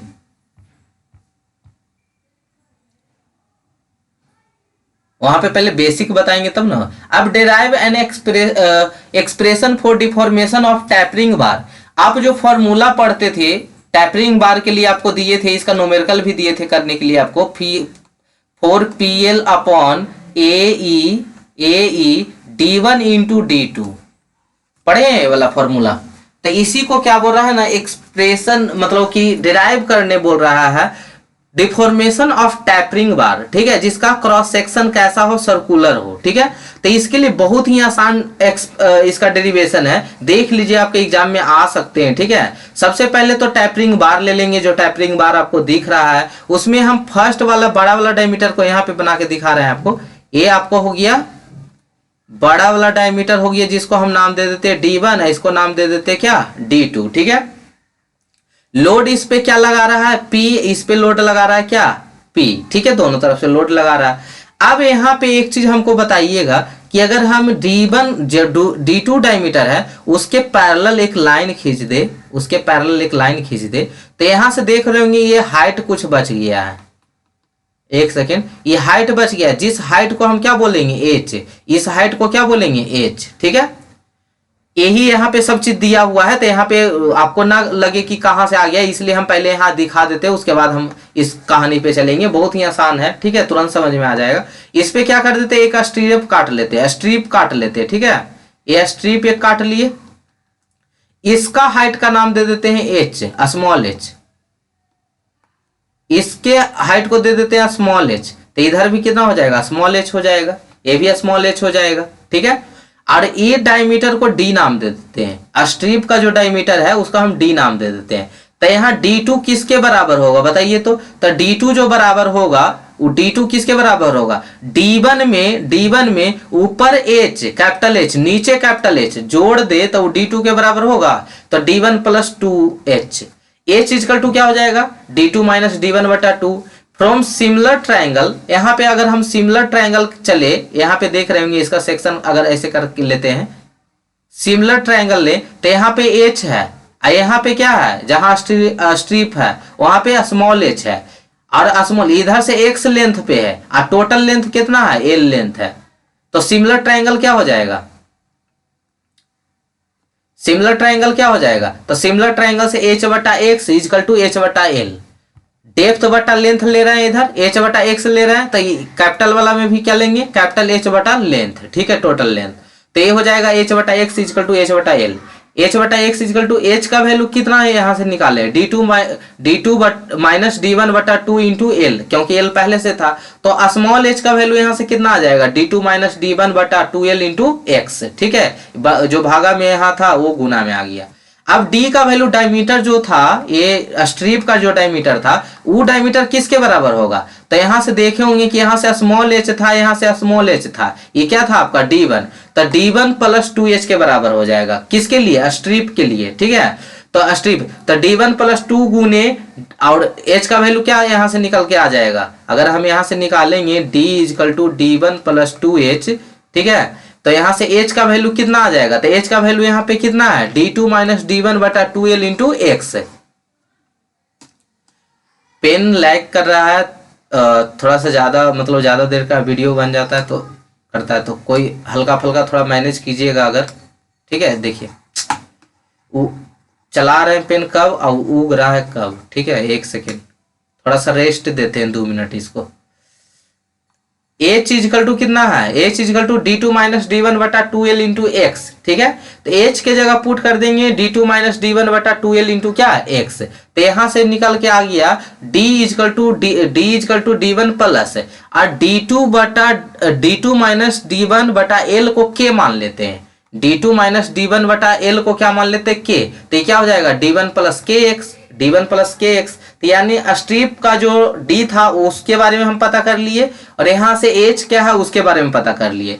अब आप क्या करना है ना आपको, कि एरिया ऑफ स्ट्रिप निकाल लेना है। तो पाई बाई 4 डी का whole square, pi by 4 D का होल स्क्वायर। तो डी का वैल्यू कितना निकाल के लाए थे पीछे, d1 plus K X equal to K X का whole square. Strip stress in area, stress क्या होता है, लोड अपॉन एरिया होता है। लोड अपॉन एरिया होता है, लोड का वैल्यू P हो गया, एरिया का value pi by 4 d1 plus D K X का whole square. 4P equal to कितना हो गया, 4, ये भागा में नीचे 4 था तो ऊपर गुना में चला गया, 4P pi d1 plus K X का होल स्क्वायर। स्ट्रेन कितना होगा, स्ट्रेस स्ट्रेन से ही निकल जाएगा। स्ट्रेन कितना होगा, तो change in length of original length. तो इससे नहीं निकालते, या स्ट्रेस वाला से नहीं निकालते, स्ट्रेन वाला से, change in length upon original length. ठीक है, तो स्ट्रिप वाला का लेंथ कितना चेंज है, डेल एल, अब बटा कितना लेंथ पे, dx पे ना। ठीक है, dx पे ना, स्ट्रिप का कितना था dx, तो change in length upon original length equal to 4p pi d1 plus K X का होल स्क्वायर। डेल एल डे, इधर dx बटा गुना भागा में था तो इधर क्या चला आया, गुना में चला आया। अब हम डेल एल रहता है, डेल एक्स रहता है, एक छोटा सा स्ट्रिप काटते हैं तो उसका क्या कर देते हैं, इंटीग्रेशन कर देते हैं। अब कितना का इंटीग्रेशन होगा, कितना लेंथ का था, तो एल से कितना था, एल लेंथ का था ना, यानी 0 से कितना हो जाएगा, एल हो जाएगा। इंटीग्रेशन कितना हो जाएगा, 0 से एल। ठीक है, तो ही इंटीग्रेशन कीजिएगा तो del L equal to 4p upon pi, तो यहाँ पे बाहर निकल जाएगा। यहाँ पे बटा में d1 प्लस के एक्स का होल स्क्वायर है, तो ऊपर जाएगा तो -1 हो जाएगा। ठीक है, तो एक घट के माइनस के अपॉन एल, क्योंकि इसमें अगर हम d1 का जानते हैं ना पार्शियल डिफरेंशिएशन करना, तो इसको अगर हम dx के रिस्पेक्ट में करेंगे तो d1 तो 0 हो जाएगा, कांस्टेंट है, तो kx में क्या निकल जाएगा, माइनस के बाहर आ जाएगा। ठीक है, ऊपर आएगा तो उसको नीचे लेके चलाएंगे, कर लीजिएगा इतना इंटीग्रेशन आप लोग, इंटीग्रेशन आप लोग। ठीक है,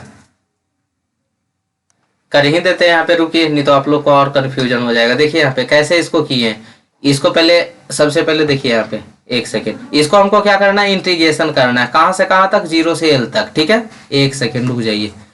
अब इसको हमको इंटीग्रेशन करना है, तो ये तो कांस्टेंट है, इसको बाहर निकाल दिए, बचा कितना, d1 प्लस के एक्स के पावर कितना, 2। ठीक है, -2 ऊपर चला जाएगा तो -2। इसको आपको इंटीग्रेशन करना, इंटीग्रेशन करने के लिए हम सब क्या करते हैं, जोड़ते हैं, एक ऐड करते हैं, तो d1 प्लस के एक्स, और एक जोड़ेंगे तो कितना हो जाएगा, -2 और +1 कितना हो जाएगा, -1, और उतना ही नीचे आ जाता था, यानी -1 हो जाएगा। इसको फिर क्या करते हैं, डिफरेंशियल इक्वेशन करते हैं, उसके बाद इसका, तो d1 का तो 0 हो जाएगा, के एक्स का कितना हो जाएगा, तो के एक्स का तो एक्स के रिस्पेक्ट में के आ जाएगा, और डिफरेंशियल में क्या होता है, माइनस होता है, यानी ये इनवर्स है तो नीचे चला आएगा। यानी पे यहाँ पे क्या हो गया, d1 प्लस के एक्स का इनवर्स बटा ये माइनस के नीचे आ जाएगा तो क्या हो जाएगा, -k। कहां से कहां तक, 0 से l तक। ठीक है, चलिए अब इसको क्या करते हैं, के से डिवाइड कर देते हैं, ठीक है, के या के का वैल्यू जो था उसको पुट कर देते हैं। तो एक सेकेंड, यहाँ पे पहले जो लिमिट है उसको पुट कर लीजिए। तो एल ये आपका क्या है, लिमिट है, और जीरो, जीरो से एल था ना, तो अगर हम एल पुट करते हैं तो एल पुट कीजिएगा एक्स के जगह, तो क्या होगा यहाँ पे एल पुट कीजिएगा तो ये एल हो जाएगा, यहाँ पे कितना हो जाएगा, एल हो जाएगा, ठीक है। तो यानी बेटर समझने के लिए इसको पहले अलग से लिख लीजिएगा आप लोग, ठीक है। एक एक स्टेप और बढ़ा लेते हैं, के एक्स इनवर्स में ना है तो ये नीचे चलाएगा, तो नीचे चलाएगा तो क्या हो जाएगा, ये इंटू के माइनस के यहाँ पे क्या हो गया, माइनस वन बटा, इनवर्स हटाएंगे तो क्या हो जाएगा, वन बटा डी वन, जो ऊपर है वो नीचे चलाएगा, D one plus K x के पावर माइनस वन है तो वो नीचे चलाएगा, D one plus K x into minus के, और फिर क्या है, अपर लिमिट लोअर लिमिट के लिए माइनस करते हैं वन अपन, तो वन है ना, तो ये क्या हो जाएगा, वन अपन, इसका वैल्यू क्या हो जाएगा, D one plus K x into क्या हो जाएगा, यहाँ भी माइनस के हो जाएगा, एक सेकेंड, माइनस के हो जाएगा। अब क्या करना है आपको, पेन के वजह से ऐसे हो रहा है ना, जो लैगिंग आप लोग को दिख रहा होगा वो पेन की वजह से हो रहा है, ठीक है, पेन की वजह से लिख रहे हैं तो लैग कर रहा है, और ज़्यादा टाइम वीडियो बन जाता तो फिर ऐसा ही होता है, माइनस के, ठीक है, ये माइनस के है। अब के एक्स के जगह क्या पुट कर देंगे, लिमिट पुट कर देंगे, तो यहाँ पे क्या हो जाएगा, वन अपन, अच्छा दोनों में के है और माइनस के है, दोनों में माइनस के है, तो माइनस के क्या कर लिए बाहर, तो माइनस यहाँ आ गया, के यहाँ आ गया, ठीक है। अब के बाहर आ गया, एक्स के जगह एल पुट कर देंगे, तो one upon D one plus के इंटू एल, अब माइनस के, अगर हम एक्स के जगह जीरो पुट करेंगे तो के इंटू जीरो तो पूरा जीरो हो गया, बचेगा सिर्फ डी वन बचेगा, समझ में आ रहा है। तो चलिए, कैलकुलेशन ये सब आसान है, लेकिन यहाँ पे थोड़ा सा मतलब शॉर्ट में कर दी थी इसलिए एक्सप्लेन करना पड़ रहा है। तो ये पे क्या हो गया, माइनस 4p अपॉन पाई ई के, ठीक है। अब d1 यहाँ एलसीएम ले लीजिएगा, d1 प्लस के L into D one, LCM ले लीजिएगा, d1 माइनस के एल, ये सब तो पते है कि ये दोनों का एलसीएम ले लिए, तो ये d1 से के एल कटेगा तो d1 हो जाएगा, इधर d1 से d1 कटेगा तो d1 प्लस के एल हो जाएगा, जो है माइनस है तो दोनों में माइनस आ जाएगा, ठीक है। अब उसके बाद देखिएगा यहाँ पे सारा को वैल्यू पुट कर दीजिए, के का वैल्यू पीछे वाला स्लाइड में देखिएगा जाके, के का वैल्यू d2 माइनस d1 था, ठीक है, के का वैल्यू कितना था, d2 माइनस d1 था, इसको d2 माइनस d1 को यहाँ पे पुट कर देते हैं, d2 माइनस d1, ठीक है, जहां जहां k है वहां पे d2 माइनस d1 पुट कर दीजिए, तो d2 माइनस d1, d1 से d1 कट गया, d1 से d1 कट गया, यहाँ पे बच रहा है d1 माइनस d2 बच रहा है, यहाँ पे नीचे में d2 बच रहा है, ठीक है। और यहाँ पे कितना था आपका, d2 माइनस d1 बटा l था। अब क्या करते हैं, माइनस अगर हम कॉमन ले लेते हैं, यहाँ पे माइनस कॉमन ले लेते हैं, तो d2 माइनस d1 बच हो जाएगा, जो ऊपर से नीचे क्या हो जाएगा, कैंसिल आउट हो जाएगा, ठीक है, ऊपर से नीचे कैंसिल आउट हो जाएगा, नीचे में बचेगा d2 d1 बचेगा, यानी अब माइनस से माइनस प्लस हो गया, 4pl अपन पाई ई d2 इंटू d1, यही आपको क्या करना था, प्रूफ करना था, ठीक है। लास्ट में यहाँ पे थोड़ा सा फिर से देख लीजिए कैसे कैंसिल आउट हुआ है, ठीक है, क्योंकि बहुत लंबा वीडियो हो रहा है, मेरा गला उला दर्द कर रहा है। देखिए d2 माइनस डी1 बटा एल, यहाँ पे क्या हो गया, d2 माइनस डी1 पुट कर दिए थे, d2 माइनस डी1 पुट कर दिए थे, d1 से d1 कट गया, d1 से यहाँ भी k का वैल्यू पुट कर दिए थे, तो d1 से d1 कट गया, d1 माइनस d2 बचा, लेकिन यहाँ जो मेरा है वो क्या है, d2 माइनस d1 है, यहाँ पे क्या है, d1 माइनस d2 है, तो ये माइनस लेने पे d2 माइनस d1 हो जाएगा, यानी ये वैल्यू को अगर हम यहाँ पे माइनस ले ले तो ये भी हो जाएगा d2 माइनस d1, नीचे में क्या बचा था, यहाँ पे d1 बच रहा था, यहाँ पे क्या बच रहा था, d2, तो वो दोनों नीचे क्या हो जाएगा, मल्टीप्लाई हो जाएगा, करके देखिएगा ना, खुद से कैलकुलेशन कीजिएगा, अच्छा रहेगा। माइनस कॉमन ले लिया था, माइनस माइनस ही प्लस हो गया, d2 minus d1 cancel out हो गया, ऊपर नीचे, ऊपर बचा 4pl अपन पाई या d2 इंटू d1, यही आपका क्या हो गया, आंसर हो गया, ठीक है। चलिए ठीक है, अब ये टॉर्सन को डिराइव करने के लिए है, ठीक है। अब कितना है, 137 हो गया, 137 हो गया। अब इसको ऐसा करते हैं, इसके आगे वाला क्वेश्चन बता देते हैं, थोड़ा सा लॉन्ग है तो इसको मोहर सर्कल में ला देते हैं, क्योंकि लगातार बोलते बोलते गला दर्द कर जाता है। वो छोटा क्वेश्चन है, इसको मोहर सर्कल वाला में पीछे कर देते हैं, ठीक है। एक सेकेंड, लास्ट वाला क्वेश्चन क्या है, 9 का ये तो बना ही नहीं है, ठीक है, वो ट्राई किए थोड़ा बहुत लेकिन आंसर मैच नहीं कर रहा था इसलिए छोड़ दिए। अब आते हैं ए 9 का बी डायरेक्ट बता देते हैं, उसके बाद जो भी क्वेश्चन एक दो को बचा है वो नेक्स्ट वाला में कर देंगे, ठीक है। 9 का बी में क्या पूछ रहा है, define thick and thin cylinder also derive an expression for circumferential stress in the thin cylinder. बोल रहा है कि थिक और थिन सिलेंडर क्या होता है उसे बताएं और थिन सिलेंडर का डेरिवेशन करें, क्योंकि थिक सिलेंडर हम लोग को पढ़ना नहीं है, सिर्फ थिन सिलेंडर पढ़ना है, ठीक है। तो थिक सिलेंडर का फॉर्म मतलब की डिफिनेशन क्या होता है, तो the cylinder whose thickness is more than 1/20 of its diameter, यानी जो थिकनेस होगा वो ज्यादा होगा किसका, डायमीटर बटा 20 भाग का, ठीक है। यानी थिकनेस जो है वो ज्यादा होगा किससे, डायमीटर का कितना 20 भाग से, ठीक है। तो उसी को हम लोग क्या बोलते हैं, थिक सिलेंडर कहते हैं। और जिसको अगर हम डी को यहाँ ले आए तो टी बटा डी ग्रेटर देन कितना 1/20। कोई बुक में देखते होंगे टी बटा डी इक्वल टू और ग्रेटर देन 1/10 टू 1/15, ठीक है। यानी 20 10 15 20 के बीच में वैरी करेगा। तो आपको दोनों हम दे दिए कि जो आपको सुटेबल, क्योंकि दोनों अलग अलग बुक का है, ठीक है। कोई बुक में ये बताता है, गूगल पे देखिएगा तो ये बताता है, बुक में पढ़े थे तो टी बटा डी का जो रेशियो है वो ग्रेटर देन 1/10 टाइम था, ठीक है। तो देख लीजिएगा, वो जो आपको अच्छा लगे दोनों में वो लिख लीजिएगा, ठीक है। चलिए, तो इसलिए लिख दिए क्योंकि डाटा देख के लोग गूगल करके भेजते कि सर आप बताए इसमें नहीं मिल रहा है, इसलिए हम दोनों लिख दिए, ठीक है।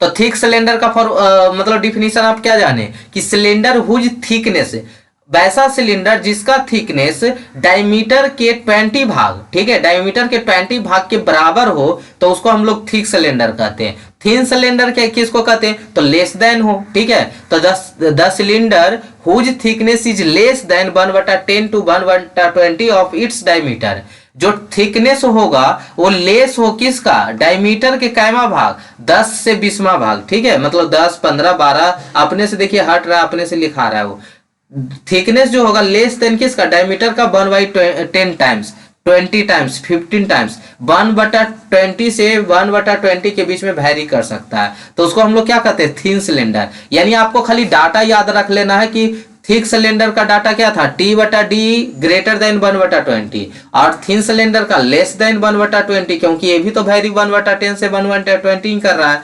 थिक सिलेंडर का डिफिनीशन लिख दिया, अगर बोलेगा ना कि डिफरेंस लिखो थिक और थिन सिलेंडर में, तो लिख दीजिएगा यहाँ पे डिफिनीशन जो ऊपर लिखा है डिफिनीशन, ये वाला डाटा लिख दीजिएगा। उसके बाद क्या करना है, थिक सिलेंडर का जो registered by internal as well as external pressure, thick cylinder जो होता है वो इंटरनल प्रेशर को भी रजिस्ट करता है और एक्सटर्नल को भी, और थिन सिलेंडर जो होता है ओनली और ओनली इंटरनल प्रेशर को रजिस्ट करता है। मोर स्ट्रेस कंज्यूमिंग कैपेसिटी होता है थिक का, और थिन का लो स्ट्रेस कंज्यूमिंग कैपेसिटी होता है, ठीक है। डेरिवेशन की बात करें तो ये आपका थिन सिलेंडर ले लिए जिसका diameter, internal diameter of pressure vessel D है, थिकनेस इसका टी है, ठीक है, थिकनेस टी है, एल इसका इनर सरफेस लेंथ है, पी इसका फ्लूइड प्रेशर है इस पे, तो लॉन्गिट्यूडिनल स्ट्रेस इस पे दोनों को इक्वल कर दीजिए, यहां से निकल जाएगा। तो force due to fluid in pressure कितना होता है, फोर्स इक्वल टू क्या होता है, प्रेशर इनटू एरिया। तो प्रेशर पी हो गया, एरिया π/4 डायमीटर का square. Force resisted by metal कितना लेंथ पे करेगा, तो एक सरकमफ्रेंस सिलिंड्रिकल ना है, तो सरकमफ्रेंस कितना हो जाएगा, पाई डी इंटू टी, तो पाई डी को क्या बोलते हैं 2πr है, इंटू जितना थिकनेस है इंटू कितना, जितना उस पर स्ट्रेस लग रहा है, तो ये क्या आपको निकल जाएगा। दोनों का हम जानते हैं लॉन्गिट्यूडिनल में जो स्ट्रेस होगा इक्विलिब्रियम कंडीशन में होगा, summation of Fx equal to 0। तो आपका जो फ्लूइड प्रेशर के कारण जो यहाँ पे फोर्स आ रहा है, और जो आपका इसके लिए रजिस्टेड बाई मेटल फ्लूइड के कारण जो प्रेशर आ रहा है, और जो मेटल रेजिस्ट फोर्स कर रहा है, मेटल जितना फोर्स को रेजिस्ट कर रहा है वो दोनों क्या होगा, इक्वल होगा। तो इक्वल कर दीजिएगा, तो ये जो डाटा निकाले ना P इंटू π/4 डी का स्क्वायर है, यहाँ निकाले sigma l pi d T, तो यही सिग्मा एल का वैल्यू निकालना है। तो सिग्मा एल का वैल्यू निकालने के लिए sigma l pi d t equal to P π/4 d का स्क्वायर, डी स्क्वायर एगो डी से डी कट गया, पाई से पाई कट गया, तो क्या हो जाएगा sigma L is equal to PD/40। अभी इस पे न्यूमेरिकल पीछे बना रहे थे ना, इसी पे था, ठीक है, 6 का बी शायद था ना, जिसमें हम लोग निकाल रहे थे maximum tensile stress, shear stress, ये सब निकाल रहे थे, ठीक है। चलिए, अब आज थोड़ा सा ज्यादा लेक्चर हो गया और रात भर के थके हुए भी थे, ठीक है। तो आज थोड़ा सा आपका मतलब कि थोड़ा सा डिले हुआ होगा, ठीक है, उसके लिए सॉरी। और देख लीजिएगा मोहर सर्कल वाला लेकर आ रहे हैं, तब तक इसको प्रैक्टिस करके रखिएगा, ठीक है। ठीक है, थैंक यू सो मच।